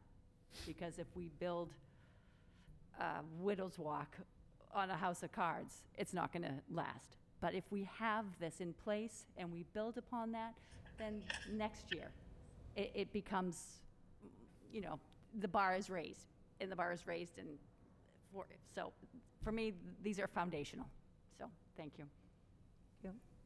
Anna, do you have one more thing? I do. It's I want to affirm what Julia said and maybe offer maybe a better way to phrase what I'm saying, because I think it's helpful. And maybe this is, I think this is just based on early evidence of having worked with you a little bit, Eric, but I feel like the higher level goal that might be a better umbrella for do the strategic planning, the new superintendent program, the MTSS program is, because again, I think of the goals as more philosophical. Something like, establish yourself as an innovative, creative leader within the superintendents of the North Shore, or something like that. And then you could have these benchmarks that say, I'm going to participate in this program, I'm going to go to this training, I'm going to look for innovative funding opportunities, something like that. Because I've been thinking a lot about what is the role of the superintendent, and you're one of the few identifiable community leaders. And I feel like something that talks about you bringing that force of leadership and personality into the community at large, but also within sort of the field. I don't want to, maybe those shoes don't fit. Maybe you don't want to be seen as an innovative, inspirational leader for the community. Maybe I'm putting words in your mouth, but to me, that's what all these sort of smaller pieces would build up to, is how are you establishing yourself as a competent professional leader who has done all of the box ticking. I hear what you're saying, everyone has to tick a box. I just feel like I want you to push yourself to do more, because I actually think you're capable of doing more. I really do. That's my pep talk from Worcester, Massachusetts. I do have some comments, Eric, if you want to respond, or if you want me to just. I'll listen first. Okay. So it's interesting, because the feedback I want to give, I guess, more to the committee is that I think I fully understand that the structure that sort of Julia and Anna are discussing, but I guess my one and only experience doing the evaluation process, as I look at this, I think the structure that is provided here is a more useful structure to completing the evaluation process than what I fully understand, the idea that Anna's sort of describing about having sort of a higher level goal. I just, as a matter of practicality, I look at this and I'm thinking about my job in terms of doing an appropriate evaluation, and I think I see this as these goals being divided up the way that you have them would allow me to make, I think, useful evaluative comments as we move along, as I think about the formative assessment as we move along. So that's my 2 cents on that. But I do understand the comments of the committee. Eric, I'm going to let you comment. Okay, thank you. I appreciate the feedback, and certainly that's what my expectation was coming in here, that there'd be some feedback related. And given the realities of our district, we are in an unusual spot. I agree with, okay, what's that leadership piece look like in real life, unattached, if you will, to, say, district goals, just kind of being out there and being the face, as Anna said. It's one of the things that I think you will see through this process, that's me being out there and being involved and being a part of the communities is really the kind of the backbone of all of this structure that will make, some of these other things come to life more clearly as we go through the process. I think the strategic planning process, the MTSS process are not one and done. These are multi-year goals that will continue and grow as we determine, the direction of the district. So we have this conversation at the halfway mark about my goals. Then it allows me to start to turn the ship based on your feedback, say, okay, we need to turn in this direction as we establish this long-term strategic planning process. That's an intricate process that involves, again, a lot of people and a lot of feedback and really trying to hone in on what we as a group want to do in light of, what we can do with budgets or with resourcing and people over time. Strategically, either a 3 or a 5-year plan, and those are all conversations I think we still need to have. So I think this, for me, was just foundational, coming in October 1st versus coming in July 1st. I think it might have been maybe structured differently, but I do agree with the feedback. I think, there is a strong need for a leadership presence in this district, and I get that, I understand that, and that's part of, let me go back and think that through a little bit and see how it relates, and maybe in reformulating some of these in direct relation to the rubric itself instead of to our specific district goals. Maybe that's a different way to do it. So I appreciate it. Right. Thank you. Anybody else? Okay. Thank you for your work on that, Eric. And we look forward to seeing them again. Okay, so we have, next up on the new business, we have, as we had agreed, we talked briefly, we had a discussion regarding the regional agreement, and we decided to put it on here. I guess I'll open up by saying, we're in a few minutes, we're going to get a recommendation and potentially vote on the school attorney. The district attorney.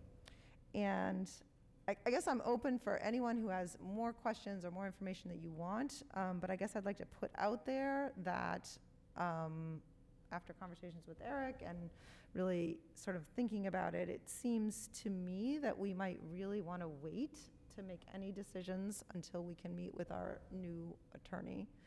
But that's, I'm open for discussion. David? Really what I wanted to say is, as we operate as a district, right now, as we're coming out of, and it's still really in a, sort of this area of transition, one of the only things we really have to fall back on is this backbone of our current MOA, right? Our current district agreement. So it doesn't make that much sense to sort of take the one foundation document we have that is currently not in flux and throw that in flux amongst everything else that's going on. We understand what's going on, within the district, within the two towns, sort of what everybody's thinking. But it's just such a tough time to it's our pivot foot in basketball, right? We can move one way or another based off of this solid document, and to sort of go in. There's definitely things that we do want to discuss, and for the newer members to the to the board, it's a complex document, and there's some things in there that as you read through or as you get to sort of realize is a limitation for us as a district.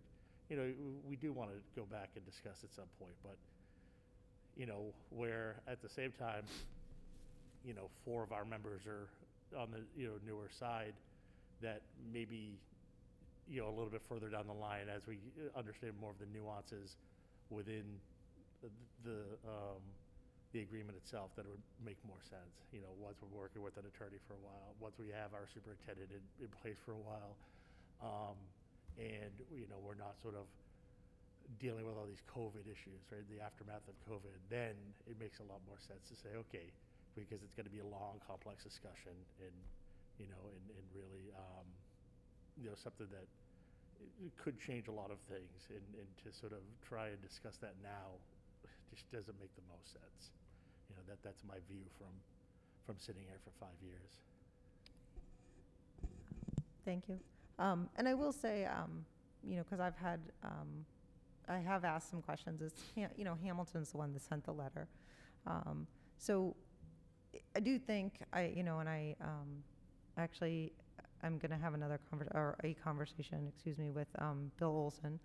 I do think it's okay for us to get more information from them about what they're looking at, and to get clarity, just to ask questions. But at this time, like I said, I agree with what David said. There's a lot going on, and I would be interested in what this future attorney advises us. One thing I would like to put out there is it might be an opportunity once we get that person in place to have that person attend a meeting and give us some thoughts on the regional agreement. So that's just a thought, but thank you for that, David. I appreciate it. Other people? Anna?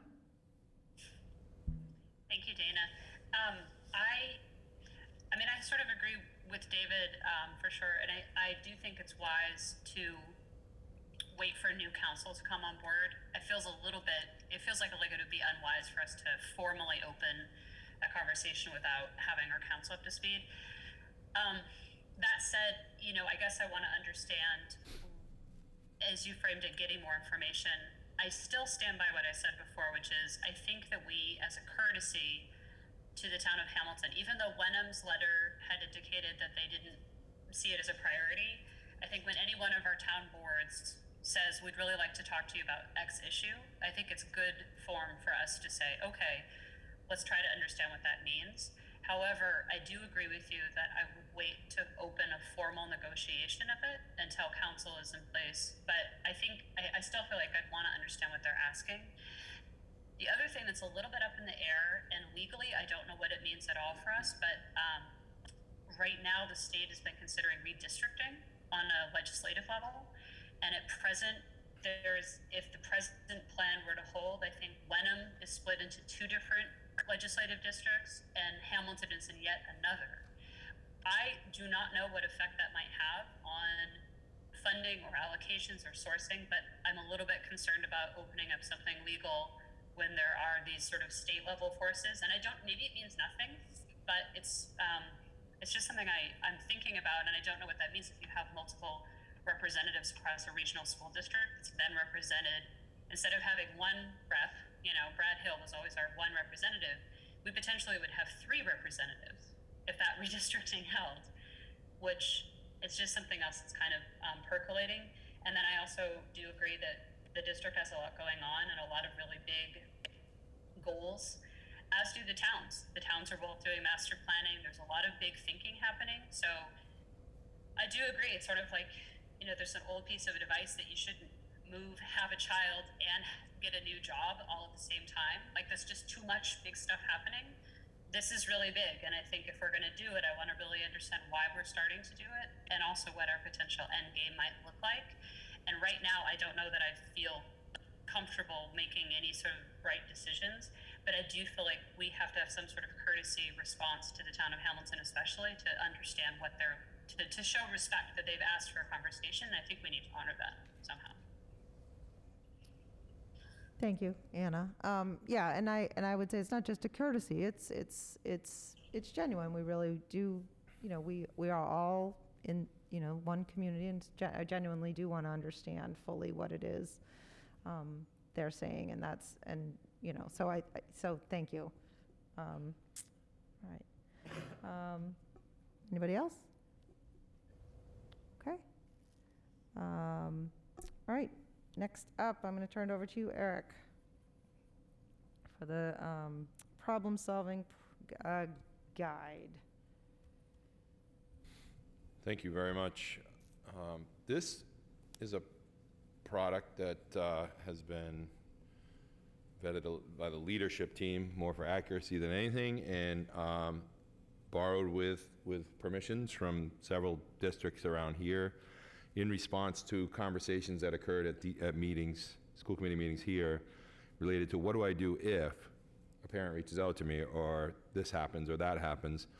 I really tried to design this not only for people here on the committee as a kind of a reference guide to say, oh, if a parent reaches out or comes up to me at a soccer game and says this happened, there's a kind of a quick guide to say, oh, then here's what you do, so that we're all on the same page. And I think the idea will be to, as I talked about with one member yesterday, kind of marketing this over and over through the school year, so that it's going to be front and center on the website, on each school website. So it's not like, well, where do I find this document? It's right there on the front of every single front page of websites, and then disseminating it again widely and continuously, probably every 60 or 90 days, to say, hey, by the way, and that could go out in an update every once in a while. It could be attached to every update as a link. So there's a lot of opportunities to really get this out there and drive it out there. And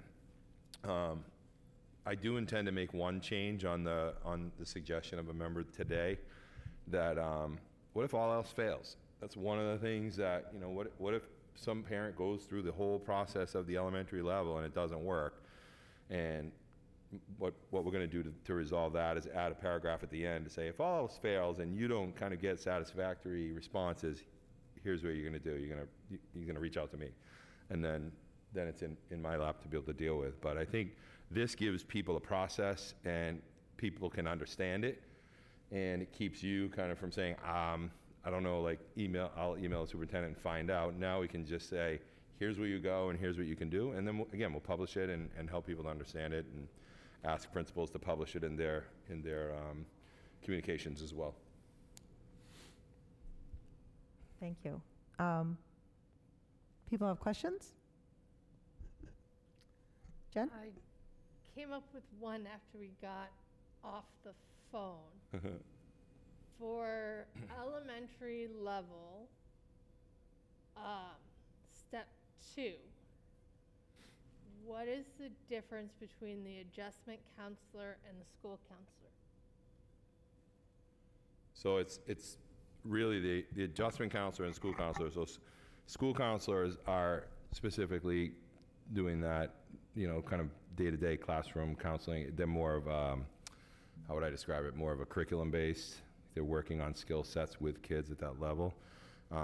So try to connect it with things that they do, like when they're in a particular setting, or how they act, how they react, I guess is how we looked at it. When they're at lunch versus when they're in a classroom and there's a behavioral issue, they're really two different responses. And it's going to depend on the school. Some schools have 2 counselors and others have 1. So it's really going to be school dependent as well. Yeah, I just didn't know if there was a difference. Yeah, mostly situational, and given that the school counselors are really structured around a curriculum at any level. So if you go to the guidance at the high school level, for instance, where I would be able to speak more clearly about it, they have a particular curriculum that they follow. So we try to connect the dots there to things that they would talk about in those instances, whereas the adjustment counselor would be more trying to help kids through these, navigate, if you will.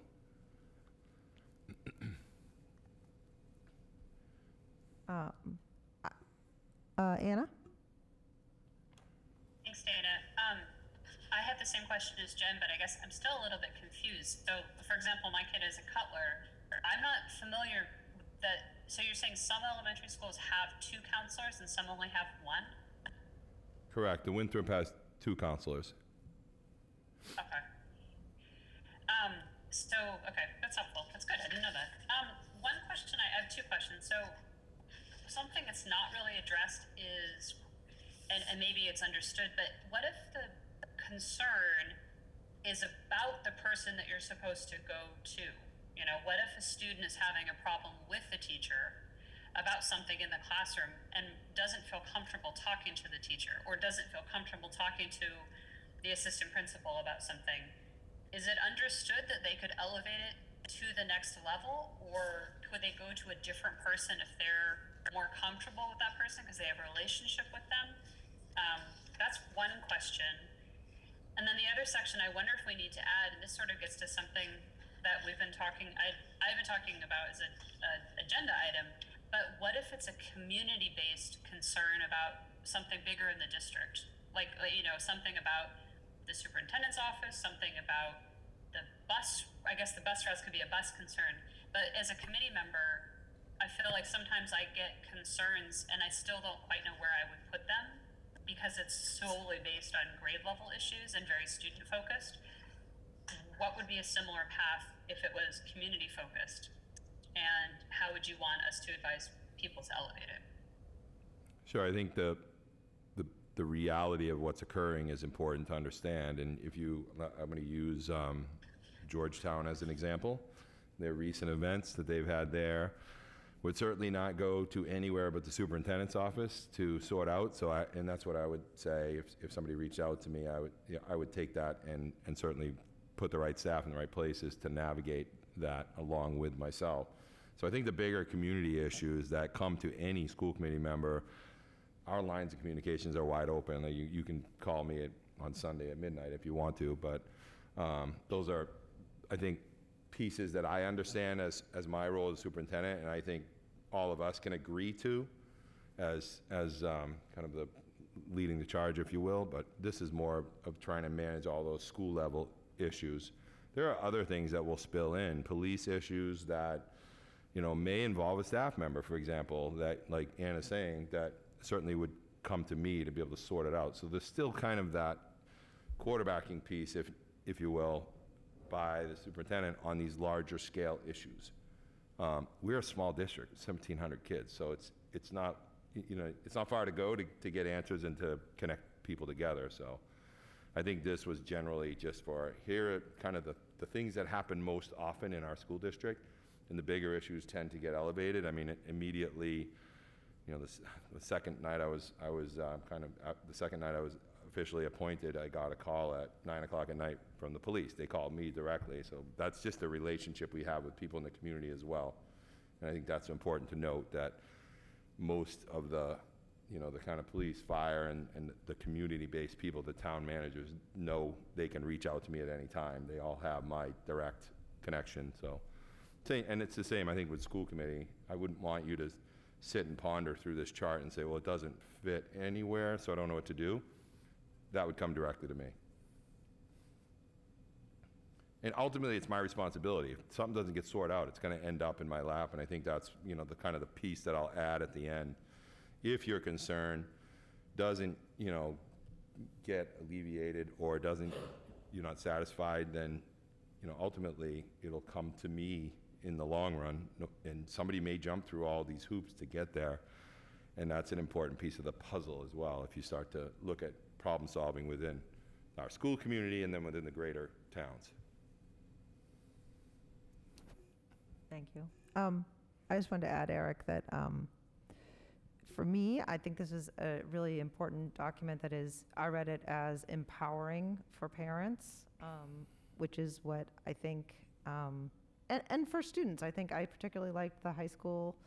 I know it said it in the high school, and I believe in the middle school, it encouraged that the student ought to, you know, be the one, if, you know, obviously given, depending on the circumstance, but to be the one to take the first advocacy step. And I see this, I like having this document out, available to parents. It sets up an empowerment kind of, that you as the parent can, you have resources, you have ways, there's a process, and that having a document like this sets up an expectation that your voice is going to be heard and your problem's going to be addressed. And I think it's, I think this is actually a very important step in doing that, in addressing it. It feels empowering to know that, oh, there's a process I can follow, and here it is.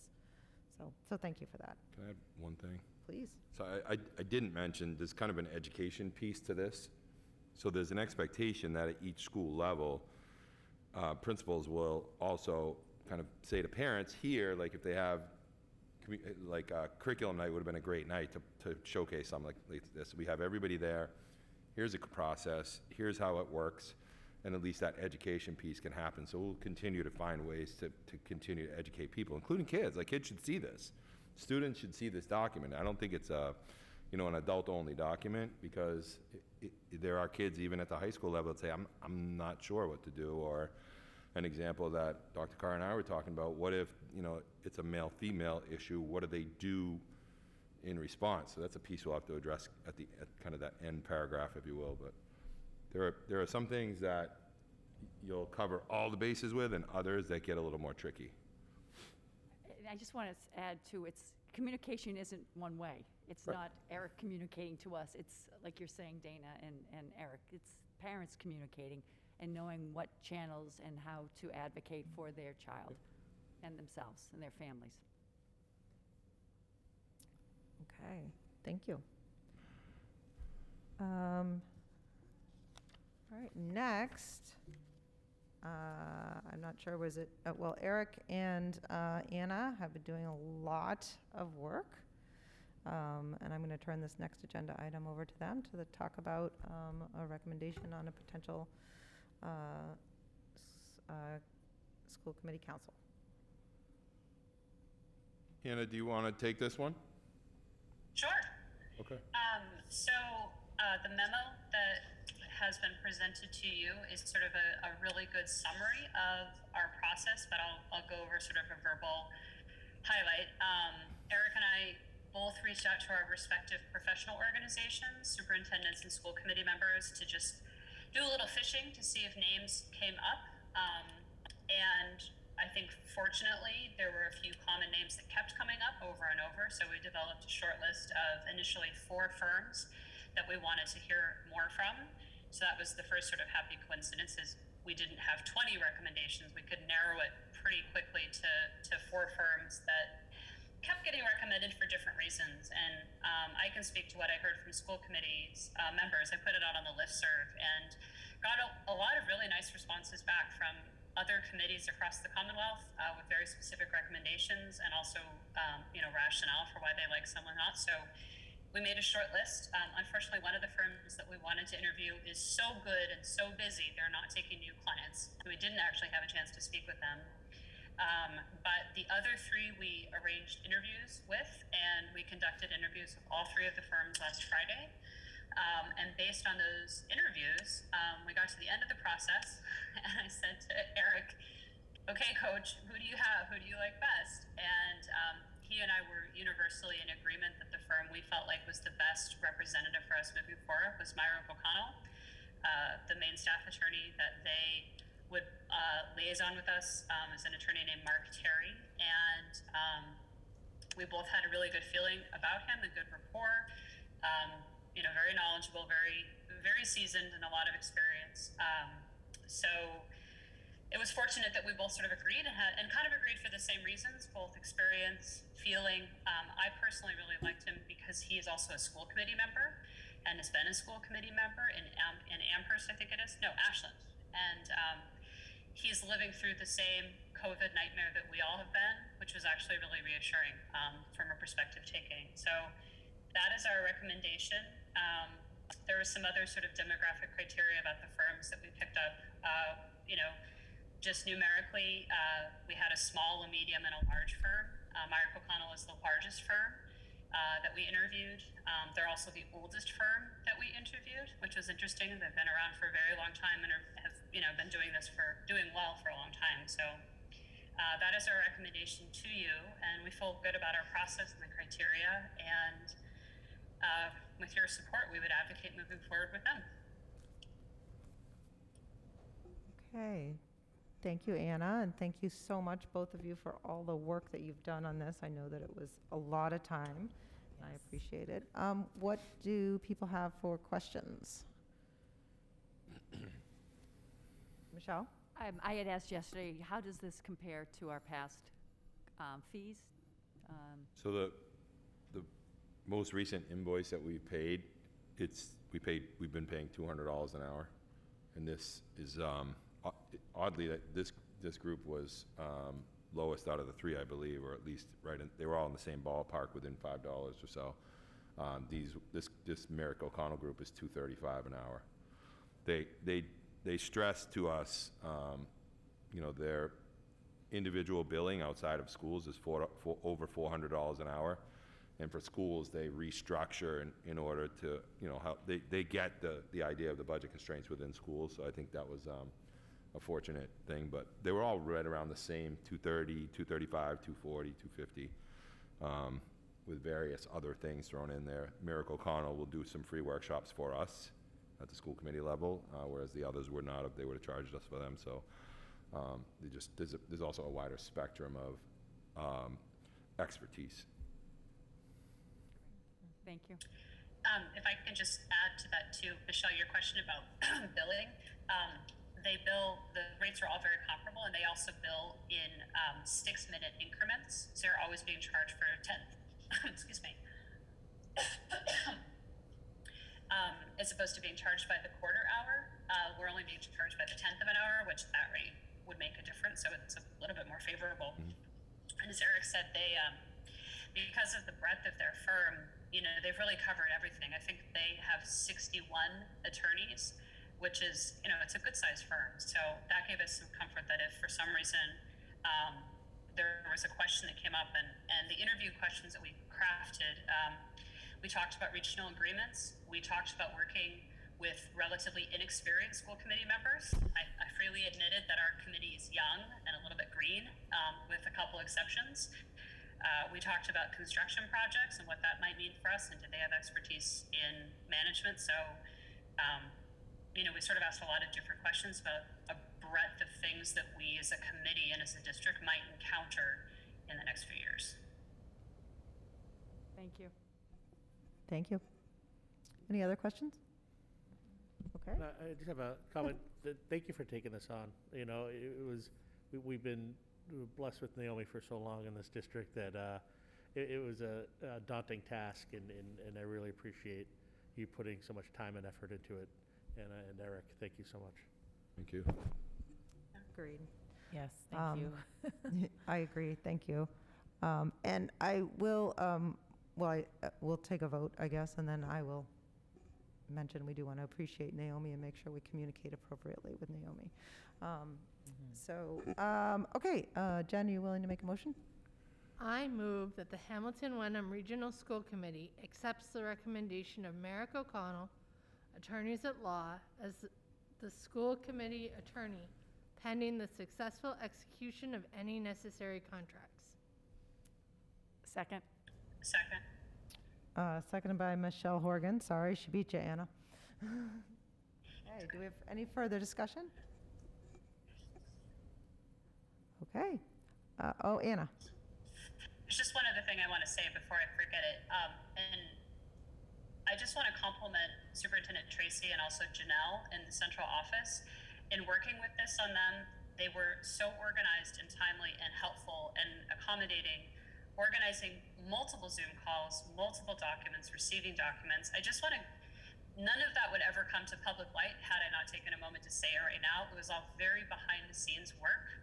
But I think it's really important to recognize when our staff executes at a high professional level, and both Eric and Janelle were super rock stars to deal with, especially given my travel schedule, work schedule, all of my insanity. So I just wanted to take a moment to say thank you to both of them and compliment their professionalism, because it made my life really easy in trying to get through this process and coordinate all this work in the middle of a busy work day. So thank you, Eric, and thank you to Janelle too, who also put a lot of time in. I just wanted to get that in there. Thank you. All right, thank you. All right. Are we ready for a vote? Okay, all those in favor? And that is unanimous of the 6 members present, and the motion passes. Eric, you and Anna can talk about what we actually need to do in order to go about making that next process happen, if there is anything. I will I'm just speaking out loud. I will definitely contact Naomi unless somebody else wants to be the contact person, but I'll contact Naomi. She has been doing such a great job just hanging on with us. And in her retirement, she's been with us months longer than she had intended. We're very appreciative. So I'll be in touch with her. Okay, and I'll reach out to the other, I wanted to wait till tonight to reach out. I'll reach out to everybody else tomorrow morning, just let them know Okay. which direction we're Great. All right. And I will, just on the off chance that she's, that she's watching, I'll contact Naomi tomorrow, but knowing that she'll understand that we'll have a process in place still, but she knows, so. Okay. All right, Vinny, I think you're up. Get off this. Don't trip.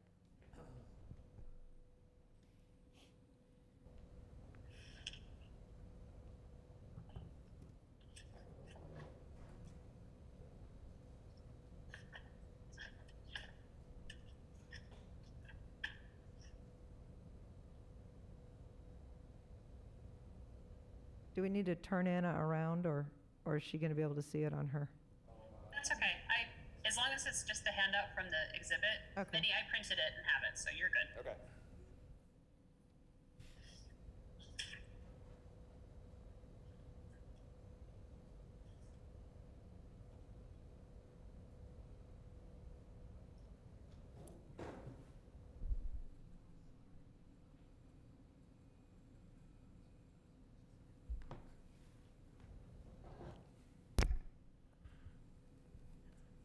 No, there's people there. Okay, tonight I am here to present to you the FY22 year-end forecast as of the first quarter ending September 30th, 2021.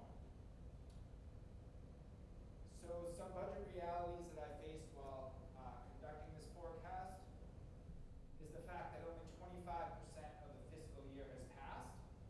And when you look at it as the number of school days, there's only been 20 of 180 school days that have passed, or roughly 11% of the school year. While going through the budget, one thing to point out is that our 22 budget only incorporated a 1% COLA, while most of our staff received a 2%. Next, the budget did not incorporate the $500 COVID supplemental payment that most of our bargaining members that will be receiving. The budget currently is up 0.2 FTEs, and this represents the addition of the math teacher at the middle school. The biggest factor to consider is the FY21 prepaid tuitions that I'll go over in a second. And then lastly, one thing to mention is I did not perform a line-by-line analysis on this forecast, as it's the first forecast, and again, only 11% of the school year has passed. A lot is going to change, and a line-by-line analysis really isn't worth the effort that it puts in with all the things that are going to change throughout the year. So overall, we are predicting about a balance at year end of approximately $330,000. This is how it is dispersed over the DAC form. This is how you disperse it over each DESI category.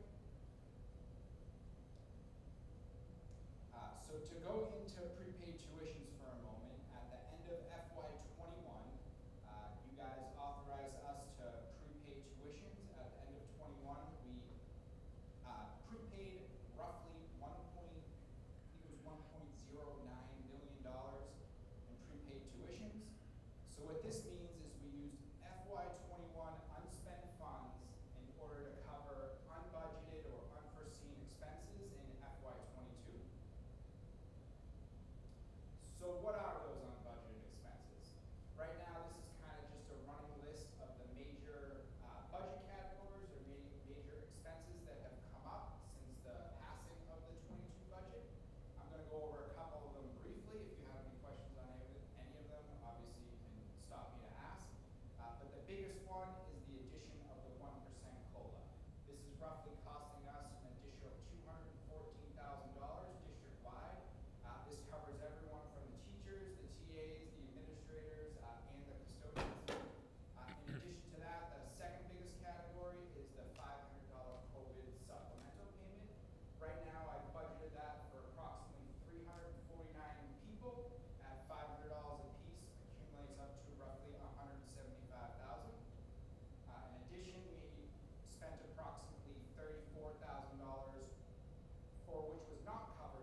Vinny, can I interrupt and ask, can I ask, I'm just actually asking HW Cam, can you turn Vinny's mic up just a little bit?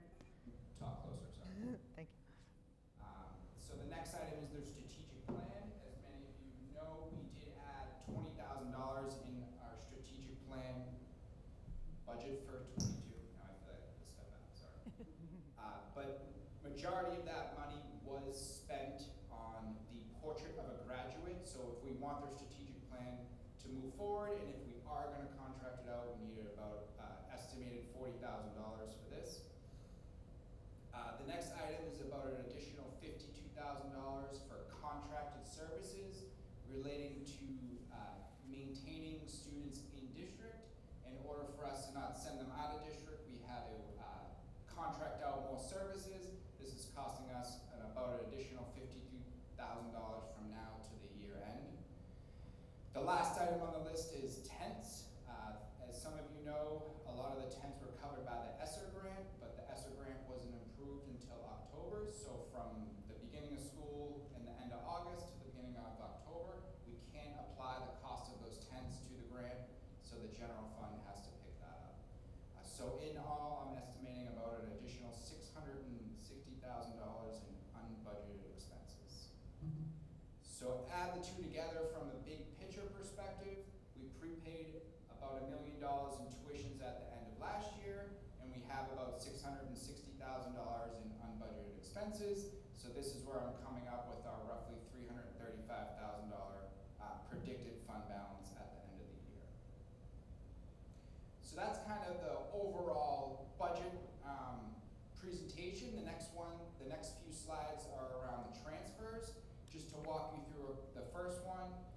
So when we originally built our 22 budget, we did not want to reveal our cards while we were negotiating. So the 1% COLA that we built into the budget, we placed it, instead of placing it on each individual line, therefore being able to see what we have budgeted for increase, we put it all in our insurance account. So this first transfer takes that 1% out of the insurance DAC and distributes it out amongst each of the 8 categories that covered all of the staff members. So this is the first transfer that moves out the original 1% that we put in. So then the second transfer is the additional 1% on top of the other 1% that we didn't budget for, that is coming directly out of the prepaid tuitions account that will again be dispersed out into the 8 different accounts. So as you can see just with these, well, let me do one more. So then transfer number 3 is the $500 COVID supplementary payment that I believe is roughly costing us $170,000, as I said before. This one again is distributed out into all of the DESI categories. So these 3 transfers are really the main reason I didn't do a line-by-line analysis. It's the main reason I didn't go through everyone's salary lines, because I need the amounts to actually be the correct amount, to therefore recalculate everyone's salary to give you a proper estimate of where we're going to be at the end of the year. When you have to factor in the original 1% that's not there, the additional 1%, this COVID payment, even my eyes start to get crossed when I go through it all. So then transfer number 4 is everything else that I covered on the previous slide. It's the additional YMCA, the lighting, the additional stipends, the math teacher, and so forth. So this 4th transfer takes care of every other item on the list. I think that's it. So yeah, that would be the motion if you choose to do so. Would you like me to stop it? There's only one more slide. So what's next? The next is the second quarter forecast, which obviously ends on December 30th. I will probably present it either the end of late January or the beginning of February. But that forecast will include all the salary breakage. So what I mean by that is, in our 22 budget, we may have budgeted for a certain individual to be at master's, step 4, but we actually hired somebody at a bachelor's step 3. So whatever those savings are is what I refer to as a salary breakage. So once the second quarter rolls around, I will include that in the forecast. Again, one of the reasons was because of all the transfers, but a second reason is we have a lot of vacant positions right now. So hopefully by then they'll be filled and we can have a more accurate number. And the third reason I didn't do it is we had over 70 new employees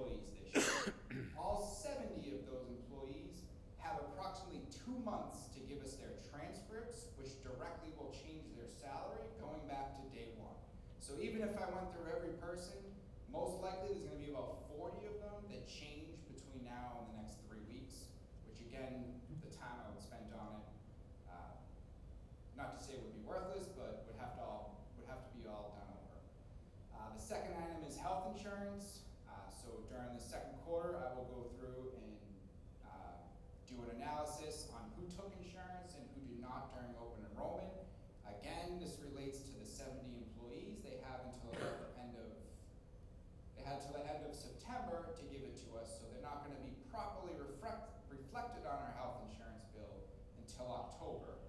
So we don't know exactly who they are as of September 30th.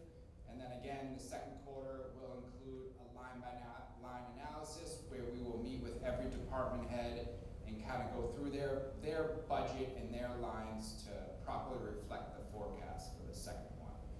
So just to end it, we need to proceed with caution. This is really only the first quarter. A lot of things are going to change from then till now, even though we are predicting a roughly $300,000 balance. That really only represents 1% of our budget. That's really where you want to be at the end of the year. A healthy budget kind of ends with 1-2% left over. So it's really not something you can go and say, what can we go spend this $300,000 on? That's something you really would want to do come April after the third quarter, not after the first one. As I said, many things are going to change. So that kind of does it. I can go back to the motion slide if you'd like and take any questions. All right, thank you very much. Before we do the motions, does anyone have any questions? I actually do have one. It's about the technology lost or damaged during remote learning. I remember having to sign a waiver saying that if something was lost or missing, we would get billed.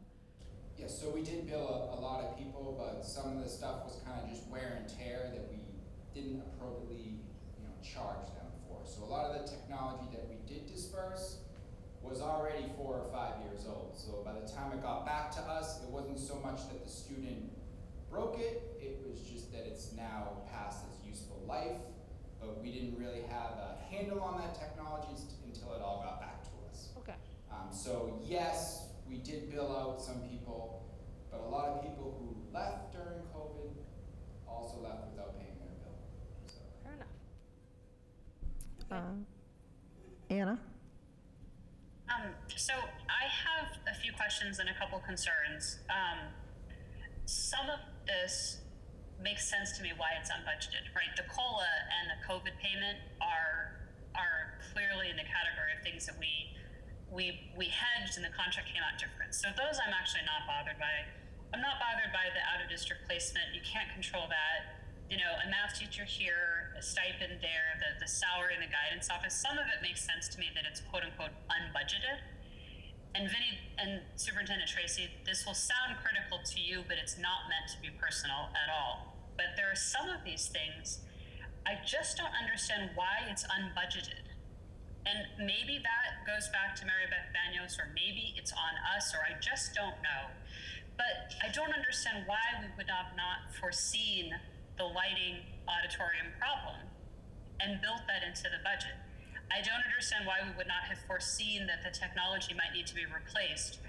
I really want an explanation as to why we didn't budget for the strategic plan when that is literally goal number 1 of this district.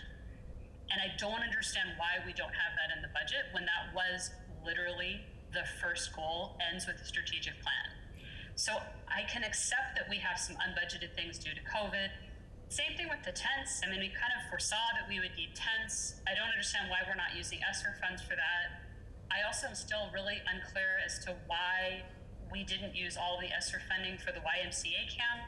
I remember when that was pitched to us, we were told it would be grant funded, it would be this great thing. And now you're saying it's going to cost us $34,000 in unbudgeted money. So I don't really have, I guess my other frustration is, I don't feel like we as a committee have any latitude to say no here. Like we have to pay these expenses have come up. You're saying they're unbudgeted.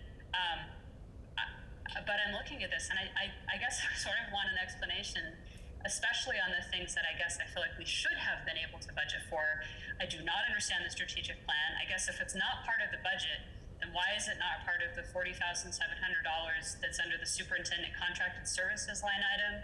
There's also this $25,000 non-exempt superintendent office budget. I remember raising those as questions. I don't remember what the non-exempt superintendent office budget is, but I would love someone to explain to me why goal number 1 of our district is quote unquote unbudgeted.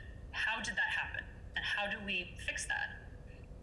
So I think I have answers for every one of those, but you hit me with so many at once. I know, I have that effect on people. Tell you what I heard. So the tents, I did mention this before. We did build it into the ESSER grant, but the ESSER grant was not approved until after the tents were installed. We cannot place the expenditures before the grant was approved onto the grant. Therefore, we have to cover it from the general fund. When we built the 22 budget, Mary Beth was under the assumption that COVID was going to be over and we were not going to use the tents. That's why they were not built into the budget. The next thing I believe you might have asked was about their strategic plan. We did build in $20,000 for the strategic plan. We also built in $20,000 for the portrait of the graduate, but the portrait of the graduate came in at roughly $36,000, which ate up all of the money for both the portrait of a graduate and their strategic plan. Those are about the only two I can remember. Do you have another one? The auditorium lighting, if the motherboard, was that just not? That was in June of 2021 that was presented to me. We got the budget approved in February of 2021, so we had no knowledge of the lighting issue at the time the budget was developed. Okay. I think the other one Anna mentioned was the YMCA. Yep, the YMCA, we had mentioned that a few months ago. That also relates to the ESSER grant. We did put a little bit on the ESSER grant, but that also was not approved until after. I know Mary Beth had mentioned that we were over on that account, and that was because of that. I really don't have an explanation on why she did that. All right, Vinny, I appreciate all of that. I just, if I'm the public looking in on this, it just looks like. Anna, can I interrupt because Superintendent Tracy would like to address some of the that's things. fine. Yep. The ESSER grant has come up a number of times. People should know that we put in $50,000 for tents in the ESSER 3. If you think back to the September meeting we had, that was submitted, I think, October 4th, and you know, we can't spend any of that money until we have it, even though we budgeted $20,000 for tents in the spring, the fall, and then another 30 for tents in the spring. We don't know if we'll need those, but we're anticipating that. And the YMCA piece, also in ESSER 3, we had a discussion, I want to say back on the second meeting in September as well about this, because there had to be some money moved. And then in ESSER 3, I added in another YMCA program for next summer. So we're allowed to extend that out. So I took advantage of that opportunity and just built it in the same amount, 35,000 or 40,000, into FY23, so that we could offer that for our kids again without having to actually, we don't have to budget it in our overall budget. Okay. Anna, go ahead. Thank you all for that. I think, I mean, I guess it all makes sense. I guess the point I want to drive home, and I don't know if we can fix it moving forward, but from a budgeting standpoint, even if you subtract out the negotiations piece of it, which is significant, that's almost $400,000 of this unbudgeted amount.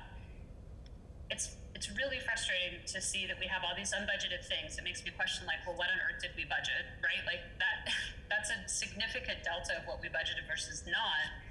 And then again, as a committee level, I totally understand we have to pay the bills, but I feel really powerless that if I didn't support one of these transfers or do something with it, like at this point, there's nothing we could do about it. And it just sort of feels fatalistic, because I feel like I don't understand why our budget was off in these ways, and I want to figure out how we can try to avoid that from happening again in the future.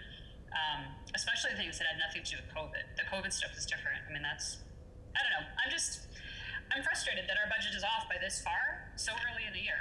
Like that makes me concerned about what else is working in the budget that we're unaware of. And I appreciate that you put in there, proceed with caution. I think that's exactly right. So if you remove the COLA and the COVID, you're talking about less than 1%. So that means the budget is 99.2% accurate.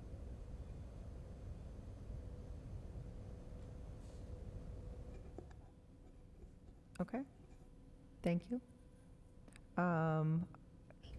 Vinny, can you move it to the slide so that we can have the motion? I've got it. Oh, okay. All right, Jen, go for it.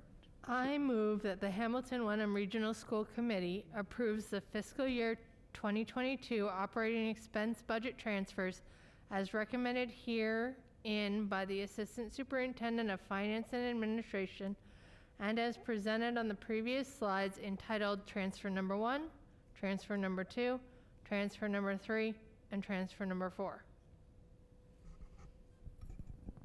Second. Second by Michelle Horgan. Is there further discussion? Okay. All those, oh, you have a discussion? Jen? I understand why Anna's frustrated. I think we need to be careful that the frustration gets aimed at the person responsible. I don't think Vinny or Superintendent Tracy were responsible for these mistakes. So I think, again, we just need to make sure that we're not taking out our frustration on them because it seems like they're already planning in advance so that this doesn't happen again. Okay. And yeah, I mean, I don't know that we need to belabor. I don't know that many of these would be, in my mind, mistakes necessarily. They're things that occurred. So, okay. Anna. I just want to offer clarification to what Jen said. I completely agree. That's why I sort of started by saying this isn't really directed at Vinny or Superintendent Tracy. I completely agree with you. It's just frustrating. And I agree with Vinny that it's, relatively small percentage. I guess I just don't like unexpected things that seem like they could have been foreseen. That's really my high level statement is it seems like we should have been able to foresee some things, but I do appreciate that it's a small amount, but I also appreciate that you inherited this budget fully and you're simply executing it. And I know that, and we're all in it together. So I appreciate Jen saying that. Okay, are we ready to vote? Okay, all those in favor? And that is unanimous of the 6 members present, and the motion passes. Okay, thank you, Vinny, for all of that. Okay, Eric, we are ready. We are moved up to the review of our face covering policy as we do at every meeting.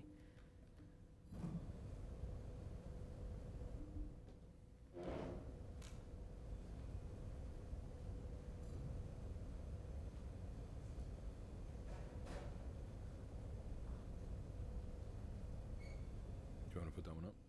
What was that? Do you want me to put it up on the screen? If you can. Sure. I think everybody's probably got it, but.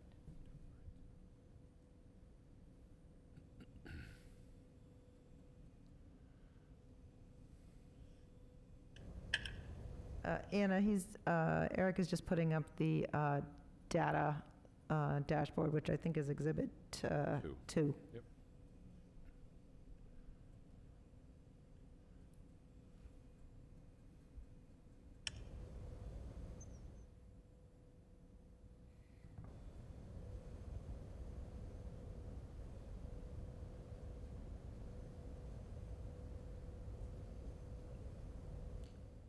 So The one thing you'll notice, and I try to stay in touch with our nurses a couple times a week to figure out some of these numbers. As I've said before, these numbers come from a document that's shared with me from the Wenham and the Hamilton town nurses. This is not a school department information. So I'm grateful for them for keeping it up to date and for giving me the access to be able to jump into this. So our cases are dropping in or the same in our communities. So right now we're looking at in Hamilton, the town of Hamilton, over the last week, 2 cases within the town, new cases. Town of Wenham, 1 new case.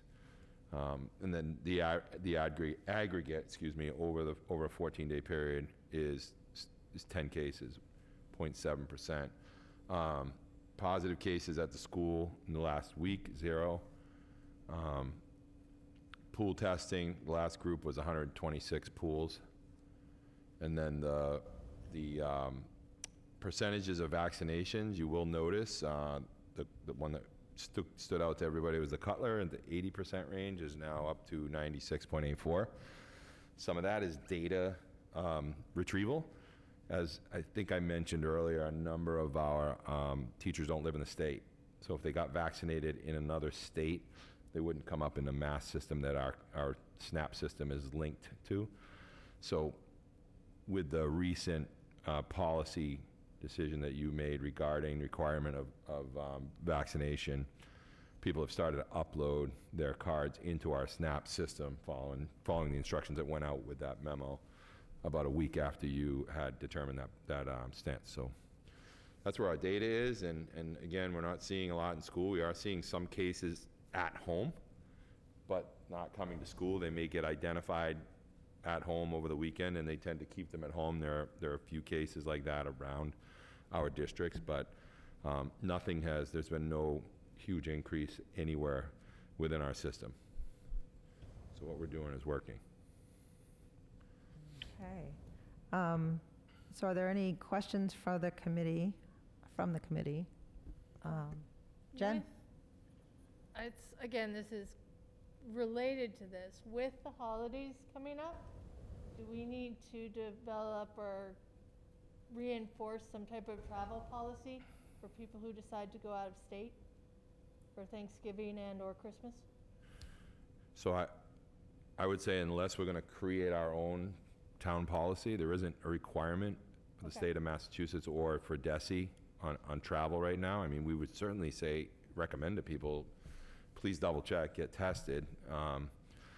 It's just there's nothing that's in place right now for us to lean back on to say, yes, the state is recommending it or the Department of Education is recommending it. Yeah, I wasn't sure. A couple of the universities I work at have travel policies, so that's why I was asking. My daughter's school does too. Other questions? Anna? What percentage of our overall student population is participating in the pool testing right now? Do you know? So if I were to guess, there's 126 pools with about approximately 7 to 8, sometimes 9 in a pool. So if you do that math, you're looking at probably 45% across the district. And that includes staff, right? The 7 or 8. Some staff members, some staff members are in there. Not a ton, but some staff members elect to be in the pools.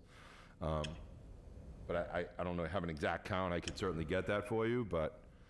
No, I was just curious, like the rough percentage. What did that yield? And similarly, are the pools skewed towards elementary, or are they participation-wise? I would say yes, that they would be skewed, but they actually increased last week. We had 4 extra pools, so there's approximately 40 extra kids, roughly.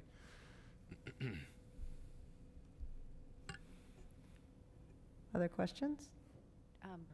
Can we Michelle? maybe ask our teachers union to maybe do another poll of their staff members and maybe have it be specific to the schools that are at the higher rate, high school, and see what their comfort level is for mask versus unmasked?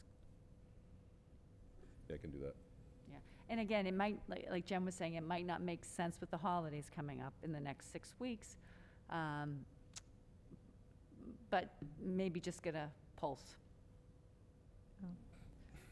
And Michelle, I want to thank you for that. I think you were the one that had this agenda item be added to every meeting. And I think it's a really important thing to get, I think, continue to get information and be really forward-looking. One of the things I would want, you know, if at some point, it's likely that we're going to need to have another mask discussion policy, and gathering information is important. To my mind, it would be important that we do that in a way that, you know, so that we have as much of information as possible. Inclusive. Inclusive, and as much information as possible, and yeah, and you know, so that no one is feeling like that things are coming at them too quickly for them to process or to make input. So, thank you. Have we heard from DESE? Does the middle school and high school count as one building or two? Determined on a district level. It would be determined at the district level. So in some cases where the buildings are actually connected together and kids cross over in you know, like Georgetown High is, Georgetown Middle High School is the only one I can think of right off the top of my head. They have 7 to 12 and they kind of intersperse. We have a fairly distinct separation between middle and high school, the major shared area being the library. So that would be something we would talk about at that point. Like how does that impact kids? What does that look like? Does that become a masking zone? Something like that. There's a lot of options, I think, to look at.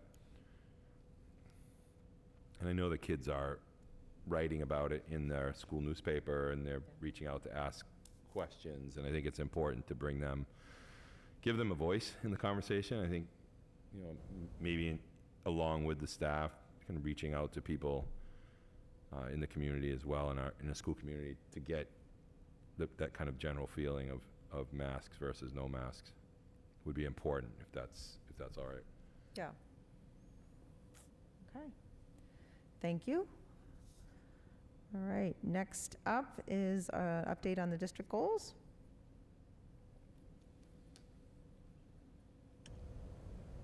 Thank you very much. We'll roll through some of the things that are happening. There's a lot going on, as usual. We've been very busy for the first 11% of the school year, as Vinny mentioned. Portrait of the Graduate, we went through some of the feedback from last session to try to get a feel for where people were. People had homework assignments. They were, you know, submitting a 50-word response to the hopes, dreams, and aspirations. They also, we also, aggregated and disaggregated some data related to the landscape shifts that we talked about during that first session. So we now have kind of a generalized idea of where people are focused, and not unusually, our group is very much focused on the human side of what's going on for kids, and I think that's huge. You know, if I were to pick some direction to go, that's the direction I would have gone in. And it certainly makes sense coming out of COVID and kind of being in lockdown and dealing with all those issues that we went in that way. So they'll be meeting again on the 27th, next week. All members, they'll be reading this Grit and Greater Good. It's an article for each of the 50 members to read as part of a discussion next week, and we'll also start to bring them into kind of part 2 of expanding on the landscape discussion, and now talking about integration of technology and how technology impacts our kids and their futures. Could you share those articles with your weekly updates? Absolutely. People who aren't part of that group might be interested. Absolutely. And we'll put out the information within the superintendent's updates, so that people can actually see, you know, here's the first chart. Like, you'll see tomorrow's update, there'll be this article plus there's a bar chart that I think is important for people to see, like where the group of 50 lean towards. DEI, lot going on there. We did the first PD for staff on the 13th, 191 people in a Zoom. That actually was very well managed and went extremely well. I was a little nervous about that big of a Zoom call, but it was handled well by Regis and Stacy. They really took some time to organize it and make sure that things went smoothly. We have our leadership team. You'll actually notice we added a B to the DEI. DEI, the diversity, equity, inclusion, and belonging, and that's a piece that we've been encouraged to add in our conversations from the journey partners, equity journey partners, Regis Shields. She built that into the first training, and it was really good. It was actually good to kind of bring that to light. So the first committee meeting was on the 20th of the DEIB committee. They just kind of set their norms and did their general introductions. They'll start to plan out what the equity audit is. I think we need to do a little education first before we jump into it. It's important to lay out for the community so that they understand what's happening. There are some people who didn't get picked for the committee, for example. They're a little bit down and they didn't get picked, but we still have opportunities for them in this process because there'll be a good number of focus groups over that kind of 3.5, almost 4-month period to gain information. So their insight will still be useful and very much needed. And then the DEIB committee will continue to meet the first Wednesday of each month. November 3rd, they combined the advisory committee and district leadership. They're doing a visioning session, and that's really kind of what it should be and how it should look based on what the consultants have laid out for us, so that everybody has an understanding at the district leadership level. And then November 12th PD is the all-day PD. That will be a really deep dive. And we're doing that in split sessions. So we have I believe it's the elementary going first in the morning. They'll be doing a number of different groups. And then it'll flip in the afternoon. There'll also be sessions at the secondary level. Same sessions, just different building locations. So that's exciting to kind of finally be up and running. And then the PD plan outline, which was laid out by the group, by the DEI group, and it gives a basic, excuse me, I can't open it, there we go, basic outline of what's generally going to happen across this whole process, including the meetings through the year, the 4 sessions, and then also the work that will be done at the school level. So there's a lot going on there. And then teaching and learning, the MTSS piece at the elementary. This is a fascinating thing for me to be involved in, not being a secondary person. It's been interesting, and I'm grateful for Jen Clifford and the elementary principals for kind of leading me through this as well, because it is it's really interesting with the data that they already have, the data that they've already collected in that first round. And I think Dr. Carr may have asked the last time, okay, when do we see that kind of next set? And I believe we'll collect data near the end of December, within December, and then do the comparatives. And that'll give us a good idea of the resiliency of our kids being back in school. So Early Bird, which is a dyslexia screener, that was administered. Dibbles is finished, and that's the one piece that they were comparing yesterday during their professional development time. They went into grade level teams, and they actually looked at that student level data and tried to identify trends or even individual issues, so much so that in one case, a student came up that was highlighted based on scores that may need to be plugged into a different approach. And that was just based on looking at the initial data that was picked up. So I think that's important for us to know that we're already picking up some of those kind of missing pieces, if you will. And they'll continue to do that through the school year. There's the 3 different data collections. We've joined the Mass Literacy Support Network, and Jen is involved in that group pretty heavily. She's worked with them in previous years, but it's one of the things you apply to and try to get involved with. So we're getting some support from them as well. And then the instructional coaches are inventorying the district resources to teach reading. skills pre-K to 5. And this is what I talked about, doing the same thing at each building. We don't do that now, and we're finding that we do it differently even in the same building. To no one's fault. It's really just not been as organized as it has been. There's a lot of like study groups occurring about the science of reading. There's opportunities for teachers to grow in particular areas while they're doing this work. The coaches have done a great job ramping up and getting all of the pieces in place and resourcing and then helping teachers to understand what they have or reaching out and try to find out what they need. We're kind of in that what they need mode, looking at, even when you're looking at like disability categories, or disability, or program categories, like what type of program are kids involved in? Are they getting the same services? So that inclusion and equity piece is starting to shine through for us in this work, just kind of naturally. So the secondary level, they just completed a curriculum audit that was one of our benchmarks on the district goals, 10-15. We will present that, I believe it's at next meeting. I believe it's in the first meeting in November, to show you what it looks like and how they're using it. And they've actually come up with a couple of other steps. The curriculum leaders at the high school have really been focused on this, understanding the connection in ES coming up, but also for their own, I think for their own edification, they've been able to say, all right, we have this audit and tells us what to do. How do we help teachers now take that to the right step? So they've developed this counter sheet that does, kind of puts parts of our curriculum in 2 frames.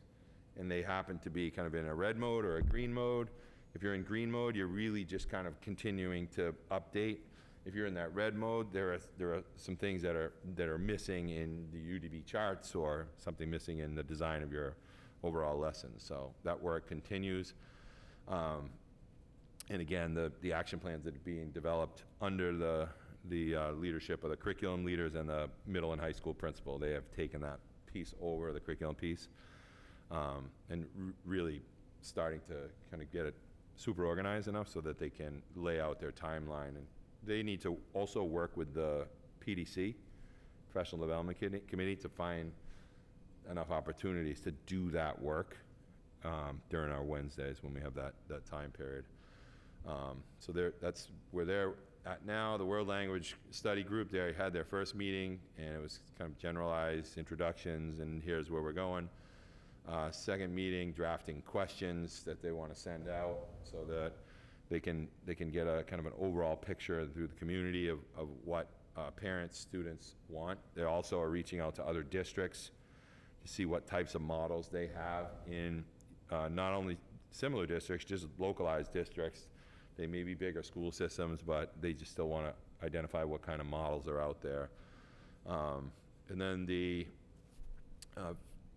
athletic and learning facilities piece, there has been an agreement executed with Gale to perform phase 1 of planning for tennis courts, improvement of the softball field, and update pricing for the entire project. It's been, I think, 3 years.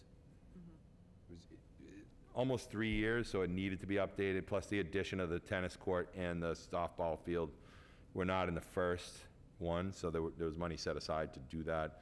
So Tom has executed that agreement.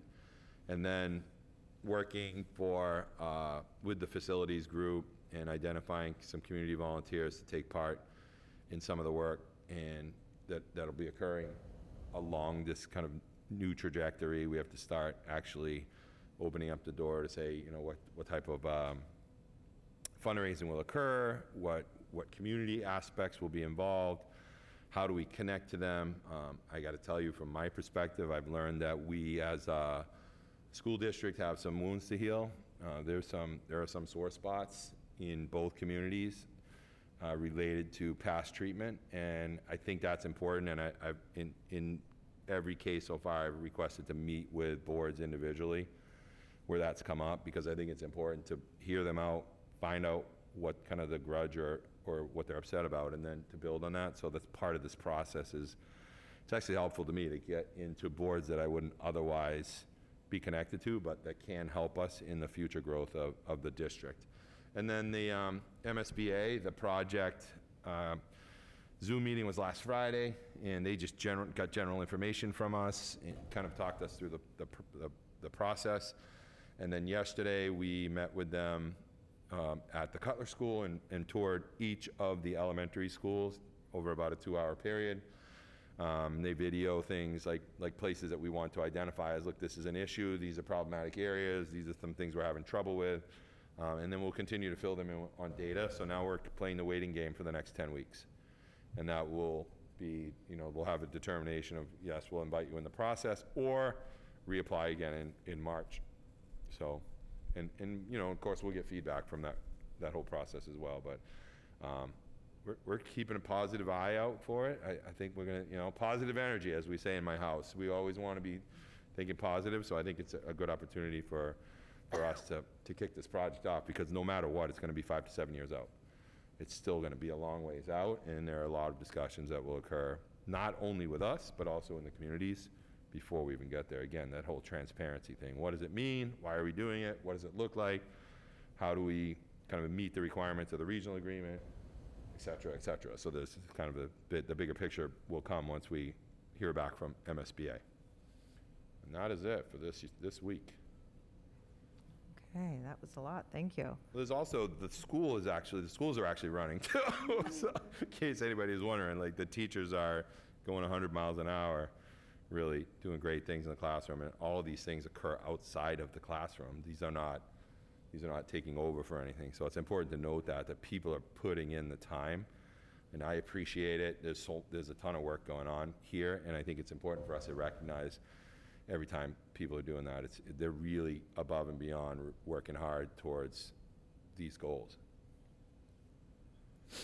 Thank you. Do people have questions? Anna? Thank you. I have 3 questions. So one of them is about the MTSS, and this is just sort of, you might not have an answer yet, but I know that our MCAS scores from last year started to roll in. Has there been any analysis done on those to see if there's any trends or something coming out of that data? I don't necessarily put all my faith in standardized tests, but they are an interesting data point. Has anyone discussed what's going on or what the data might show for kids in our district from last year? So I have reviewed all of the MCAS data for the district, and it's cursory review. I did not sit there and go point by point, but it's no different than what you've read in the paper. There's definitely the identification of learning loss across the district. I say that delicately because I don't 100% buy it, and that needs to be public because the tests were different. They're comparing data from very different tests to 2019. So in some cases, our kids only took a portion of the test or one segment of the test. And those results are being compared with a full testing cycle of 2019, because in 20, we didn't do it. So I agree, and I think the data points are interesting. And that type of data is good to use in conjunction with the data we're gathering now through especially the elementary levels. It's important to look at those kind of side by side. And a couple of our principals in conversation really want to work towards, okay, what can I do as an instructional leader to drive that change in particular buildings? We know some buildings have been consistently down in mathematics, for example. That's important for me and the particular principal of that building to focus on, even though the data is not, the state really compared apples and raisins. It is bizarre to me statistically. If you know anything about statistics, it's not statistically appropriate to do what they've done, and that's fine. But I think the data points are important to look at and use, and then compare moving forward. So there's definitely some interesting reports that the state does in the Edwin system that we can go in, and they break down to the classroom level and even the teacher level if we want to be able to say, okay, what's happening in different locations. We can compare locations like buildings and things like that. So there's really some opportunity there. I just really put that warning out. The comparison is statistically not appropriate in my opinion. Totally. And then two sort of related questions to the DEI update. So you made reference to some sort of document that has like an overall plan or schedule or what the cadence of activities is going to be. Is that something that you could share either with the public or with the committee? Because I feel like even though we're getting these great updates, I still feel like I don't entirely understand all of the activity that's going on in the district. There's clearly a ton going on, but you tell it to us here, and I'm writing furiously, but if there actually is like a document with a roadmap that's been provided, I would love to see it in writing so I could think about it and understand what's happening. So that's, I guess, more of a, so does something like that exist? Yes, it's actually on the document I'm reading from, and I can share it out to the committee first thing tomorrow morning. I would love that. And then related to this, and I guess this is a little bit of self-accountability for us as a committee, I feel like this amazing process is happening to every other part of the district except for the committee. And as one of the primary stakeholders, one, I'm feeling a little bit left out. There's this great DEI work, but if you're not part of any part of it, a teacher, like we as a committee haven't participated in any of the trainings. And I just want to be mindful that the MASC resolution we all adopted last year talks about annual training on bias and DEI issues also for the committee. Is there at some point a plan to have some of the energy and capacity of that sort of $75,000 or $80,000 we're spending on the partners? Are they going to work with us? Should we be soliciting our own trainings? Should we be budgeting for it? Because we as a committee haven't done anything other than make it a goal and then listen to updates. So where is our action item? Because I would love to get a little bit more personally involved because I'm frankly feeling a little left out. And that bothers me. Can I jump in? Go ahead. There are two approaches to that.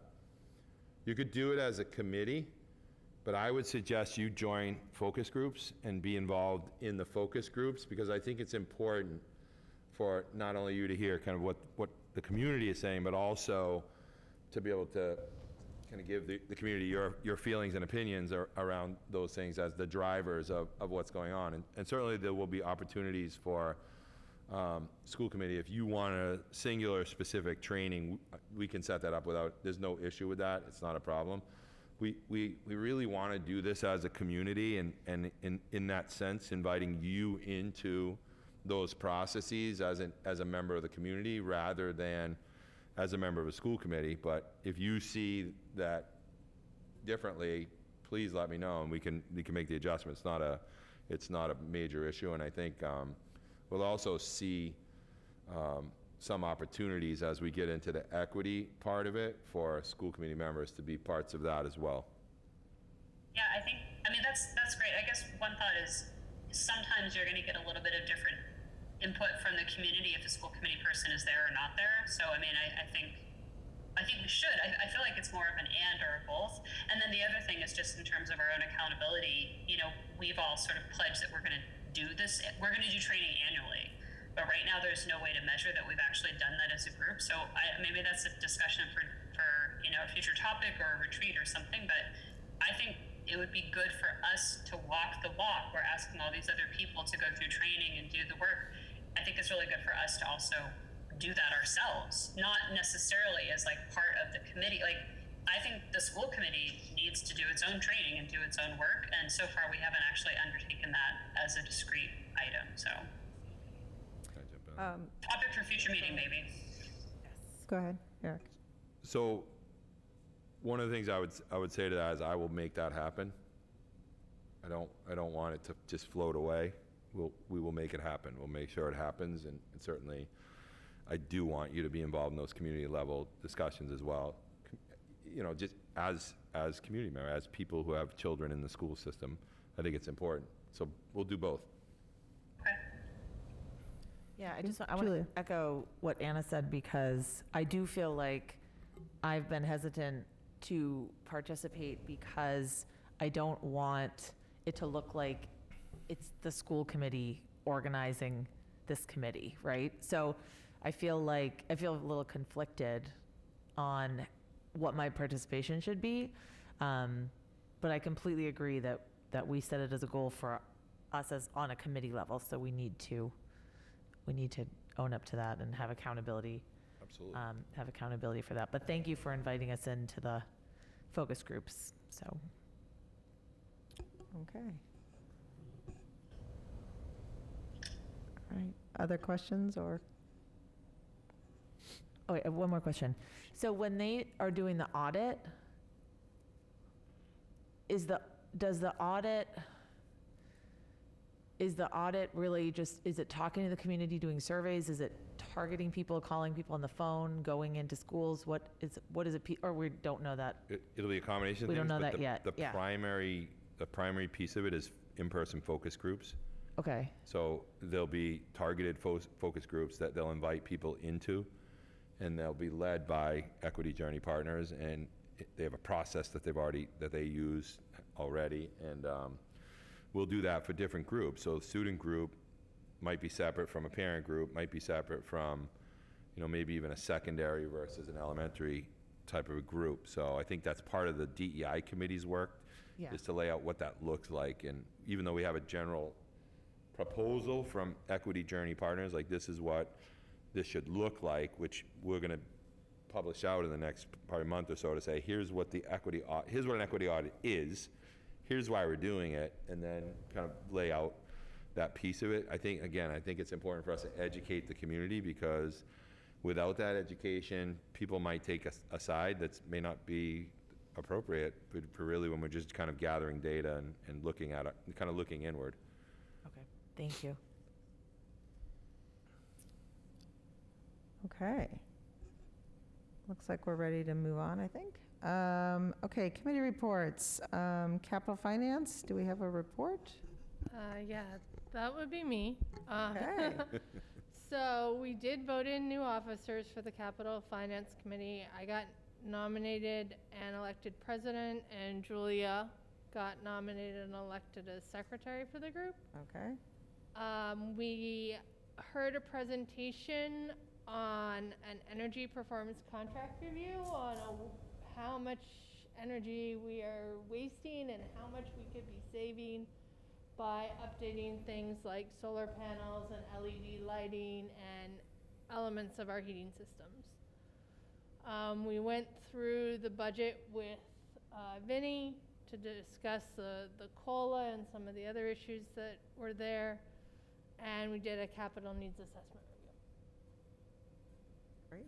All right. And do you have first, do other people have questions? Do you have another scheduled meeting?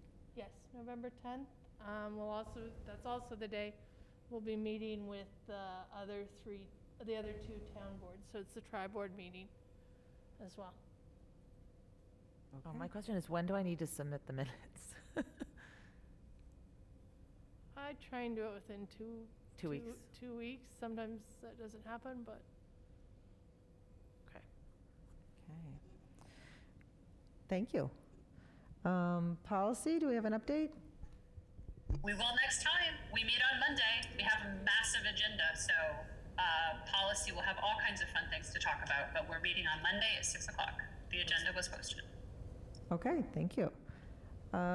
Negotiations, we do not have an update. It's just me here. The rest of my committee is not here right now. We don't have an update. I am still waiting to schedule our negotiations with the custodial union.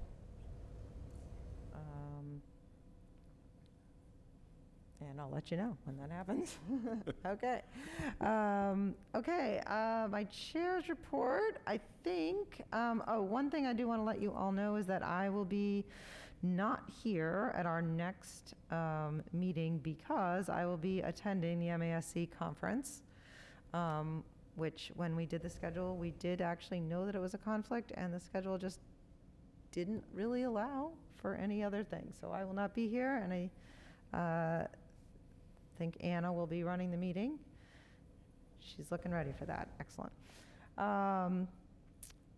What else? I have, as you, I did want to let you know that the master planning, I'm still, participating in the master planning. They are having on November 13th. There's going to be a public opportunity for the public to participate. That I don't actually have any documents yet, but we'll have something to put out to the public, give an opportunity to give some feedback to the master planning. I'm sorry, that's just for clarity, that's a Hamilton master planning. Eric and I did do we met sort of just introductory, Vinny was there, and Eric and we had some introductory meetings, getting ready to talk about the budget with the FinCom and the town managers and the town manager, town administrators, and the select board members. Really looking forward to, having lots and lots of dialogue and continuing what we got feedback that last year was a more collaborative process and more transparent process, and looking forward to trying to build on that. And then I think Jen just mentioned that on that same day, I think November 10th, we're going to have I don't know what we call it. They called it The tri-boards. All board. Yep. Right, Yep. all board. All three, both towns. Yep. Yep. And that is, just for committee members, I think I did send that out to make sure you put that all on your calendars on the 10th. I think that's it. Anyone have any questions? Okay. Topics for future meetings. I did write down, Anna, and I know that the superintendent wrote it down too, on the school committee training for the DEI, which I guess is DEIB. No. Yep. Michelle? Looking at the agenda, it could either be the 4th or the 18th. We can do an update on the athletic facilities. Superintendent Tracy gave us one, but we can go more in depth. We did have a meeting in September, and we have another one scheduled for the 1st. So I'm fine if the 4th is full to move it to the 18th, if that fits better. Okay. Either one. Yeah, so we'll look at it and get back to you. And I'm sorry, tell me exactly what you're looking for an update on the athletic facilities, what we've, who we've met with, and what steps we've taken. Okay. Do that on the 4th. We can do that, okay. 4th? Yeah, The we can 4th? probably do Okay. that. Yep. Okay. I know we reviewed the high school handbook. Do we also have to review the middle school handbook? I do not think so. No. That would be something I would normally look at Michelle Bailey and ask her, but I do not think we do. So Bailey guys could read did it in last the law, right? Exactly. Yeah, the law specifies a high school handbook. Okay, but we did do the committee did do the middle school handbook last year. That's what. Did we? I don't think so. I don't think so. I don't think so. Yeah. We didn't? Okay. I don't think so. Thought we did. This is where we need Michelle, but I do not think so. Legally, the high school handbook is supposed to be the one that's reviewed. Okay. I'm not aware of the one, but I can look back through some of the meetings I to could see. be mistaken as well. Yeah, we all could be. Last year was pretty hectic, so, Could have been 2 years ago. Yeah, I mean, it could have been, is that possible that it was more than a year ago? Like, it could have been 2 years ago? Yeah, so. Anna? It's not so much a new or an old, maybe just a reminder, and I'm hesitant to open up this can of worms because I know it's fraught with high emotion, but I want to talk about the logo a little bit, only in the sense that we sort of tabled it and it's still sort of out there, whether or not we're going to do a redesign or not. But on a more specific level, I have noticed around town that there are some newly made signs at various facilities. Maybe they're town. I think there's one for certain at Pingree, I think at Patton. I haven't been back to the high school to double check. But there are new signs made that show the general with the weapons with a mask on, saying, "Mask up, Hamilton, Wenham." And I know that we had been assured years ago that people were not using the logo with the weapons anymore, but we clearly have new signs being made by some semi-formal entity. So I don't know if we can try to remind people, if you insist on using the logo, which has not been formally retired, to please not use it with weapons. I thought that was sort of already settled. So I just wanted to draw people's attention to that. I'm not sure if that's a question for the towns or for Tom or wherever, but Jerry still has guns in many implications that are on town and school property, and that's worrisome to me. And I'm sorry, I thought initially that you said those were town property. Did you say they were on the school property also? I haven't been back up to high school to see, so it might not be at the school. So I guess then the question is that something that we can ask the towns to not do? I mean, this is like public parks where everyone is playing. It's the General's logo, it's the school's logo. Like, I don't know who really has copyright, IP ownership of Jerry the General with the holsters. I guess my point is that logo is not being retired with the weapons, and someone in a municipal sense is still making signs using the school district logo with weapons. And I feel like that I thought we had decided that had happened years ago, that people were not supposed to be using the logo with weapons in an official capacity. All right, sounds to me like there's two different things there. One is a question about that maybe the superintendent could just look into or ask someone to look into, the signs around town. It's a separate, separately, I hear you asking that as a potential topic for a future meeting. You're looking at whether or not the committee would like to take on the task of just retiring the cartoon general. I know we had talked about it. We had had sort of an intense conversation during a prior school committee meeting, and there was some conversation about it, but I don't think we really ever reached resolution on it. So, and it may be that nobody else wants to take action on that, but I'm still interested in having that conversation about not again, for clarity in the public, not getting rid of the generals, just the cartoon drawing of the general itself, and using something that is inclusive, gender neutral, more modern in design, etc. All right, thank you. All right. If anyone has anything else, otherwise I would entertain a motion to adjourn. So moved at 9:20. And is that seconded by Julia? All right. All those in favor? And we are adjourned.